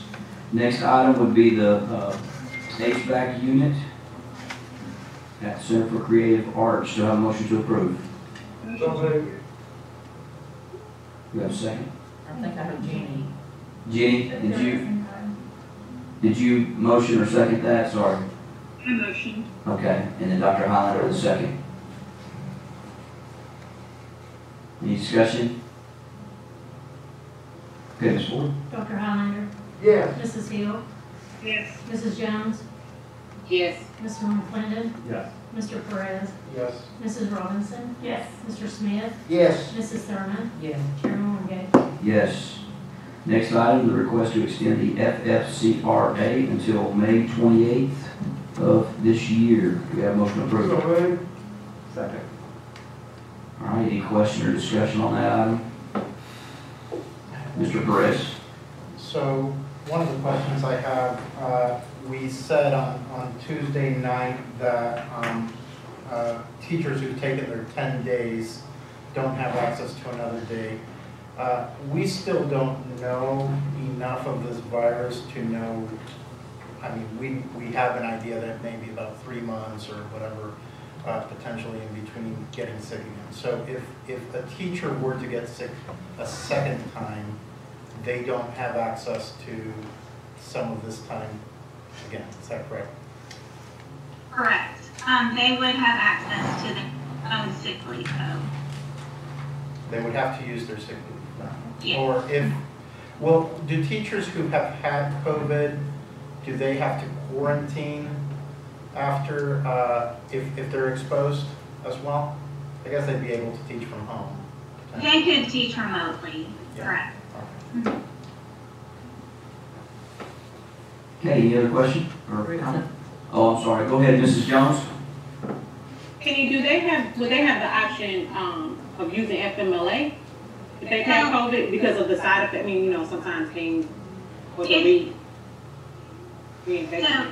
Yeah, so if they have extenuating circumstances caused by COVID that create additional medical issues, they could take FMLA leave, of course. FMLA is unpaid, but we could help them in exploring if short-term disability may be an option, or if they have sick leave still available to them. So we'll work with them. Mrs. Turner. I just have a question. Did you say that they couldn't, even if they had COVID, that they still have to be quarantined if they get exposed again? That's correct. That's CDC guidelines. Just because you've had COVID doesn't mean you cannot be a carrier again. It means that your body won't react to it again, but you can get COVID and you can still be a carrier. And your body can react again. I mean, I know somebody that got COVID twice. So, go ahead, Dr. Holland. So, if they might need it, if they had it, and then they had to care for a family member that had it, or would that be FMLA? That could be either, couldn't it? It could be, yeah. Okay. And we'll help them explore whatever options they may need and work with them as much as we can. I know a teacher that got it over Christmas, didn't have to quarantine, didn't have to take it, but now if her husband or mother got it, then she might could take it, but she had to use it for 10 days. But she may be able to teach virtually. So. And she can teach virtually. Correct. Okay, thank you. Sure. All right. Anyone else on that item? Okay, Ms. Ford. Dr. Highlander? Yes. Mrs. Hill? Yes. Mrs. Jones? Yes. Mr. McClendon? Yes. Mr. Perez? Yes. Mrs. Robinson? Yes. Mr. Smith? Yes. Mrs. Thurman? Yes. Chairman Wingate? Yes. Next item would be the board legislative priorities that you all had a chance to see previously. We have a motion to approve those. Okay, any discussion on that item? Mr. Perez? I just kind of more a statement than a discussion, but on one of the motions, we're asking not to be held accountable under the testing for this year. I want to know that we as Hamilton County with our benchmarks and our own tests are following the same request that we're asking of our own state. Yeah, so I want to be clear about what we're asking there. We're asking from we're not asking not to take the assessment. Yeah. We want to take the assessment. Yes. We just need from an accountability standpoint, teachers to school. As far as benchmarking and such, it's the same process. And I don't know that I'm clear on the question. I mean, we're doing benchmarks, we're following. I just want to, I want to understand, and maybe I just don't know enough, but I want to understand that we're also not going to be holding teachers accountable to what the benchmark is. Benchmarks intent are not to be, the intent of them are not to be punitive either way. We know we have constantly, raising reminders around that. So yes, absolutely not. And in particular, as we're navigating this type of environment this year. Yeah, I just want to make that clear. All right, anyone else? I wanted to say thank you. Go ahead, Mrs. Hill. Thanks. I appreciate the work that you're doing on this. These legislative priorities need really kind of hone for the kind of that we want to have, and I feel like the way that they're worded, we're going to have a positive response from our legislative representatives. So thank you very much. Thanks, Jenny. Okay, you're She was commending Mrs. Robinson for the work. Okay, Mrs. Ford? Dr. Highlander. Yes. Mrs. Hill. Yes. Mrs. Jones. Yes. Mr. McClendon. Yes. Mr. Perez. Yes. Mrs. Robinson. Yes. Mr. Smith. Yes. Mrs. Thurman. Yes. Chairman Wingate. Yes. All right, that brings us down to our vote on these operating principles for the Blueprint 2030. Do we have a motion to approve? I move. Second. Mr. McLean on the second. Thank you. Any discussion, question about that item? Go ahead, Mrs. Hill. Again, I thank Tucker and Justin for working on these operating principles. They are not words that I take lightly. You can expect me to be referring to them regularly as we work through our building plan. I'm excited about the level of professionalism and thought that these will bring to the process that we will create. And as I said earlier, I hope that it will be a very intentional and transparent process so that people will always know kind of right where things stand. So thank you very much, Tucker, for this. All right, anyone else? Okay, Mrs. Ford. Dr. Highlander. Yes. Mrs. Hill. Yes. Mrs. Jones. Yes. Mr. McClendon. Yes. Mr. Perez. Yes. Mrs. Robinson. Yes. Mr. Smith. Yes. Mrs. Thurman. Yes. Chairman Wingate. Yes. Brings us to our last item here, reinstatement of step increases. Do I have a motion to approve? Move to approve. Second. It's almost like we It's voted. a flurry. Did you get it, Mrs. Ford? I think Smith and Highlander. Doesn't matter. Oh, It's, that'll work. That'll work. Okay. Roll for it. All right, Mr. McClendon. Yeah, just kind of want to say why I brought this up, me and Ms. Robinson. I think we all remember the conversation we were in last year about the raises and whatnot. And regardless of what the emails I said today, this is not used as a bargaining chip for our prior discussion. This is the board doing what the board said we were going to do in revisiting this. The revenues aren't, we had no clue where revenues were going to go. And thankfully, we're right on par where we thought we originally were going to be. And so I think, I think we got to do what we said we were going to do and revisit this and approve it and reinstate these step increases. Ms. Robinson. Yeah, I just want to echo what Tucker said. It's absolutely us doing what we said that we would do, and I'm grateful that we're in a position to do what we said that we would do. I'm also really grateful to see our governor also looking at a step or a pay raise as well for teachers, and so I think it's a good day whenever you see the local district and the state providing more opportunities for teachers to make more. Any other discussion or question about that? Okay, Mrs. Ford. Dr. Highlander. Yes. Mrs. Hill. Yes. Mrs. Jones. Yes. Mr. McClendon. Yes. Mr. Perez. Yes. Mrs. Robinson. Yes. Mr. Smith. Yes. Mrs. Thurman. Yes. Chairman Wingate. Yes. I don't see any announcements. Next meeting, next work session is February 15th, next board meeting February 18th. All right, so February 15th, is that right, Mrs. Ford? Yes, Did you say work session Yes. or agenda session? what's agenda session? Okay. And then the next board meeting is February 18th. And then our next board meeting will be on the 18th. Okay.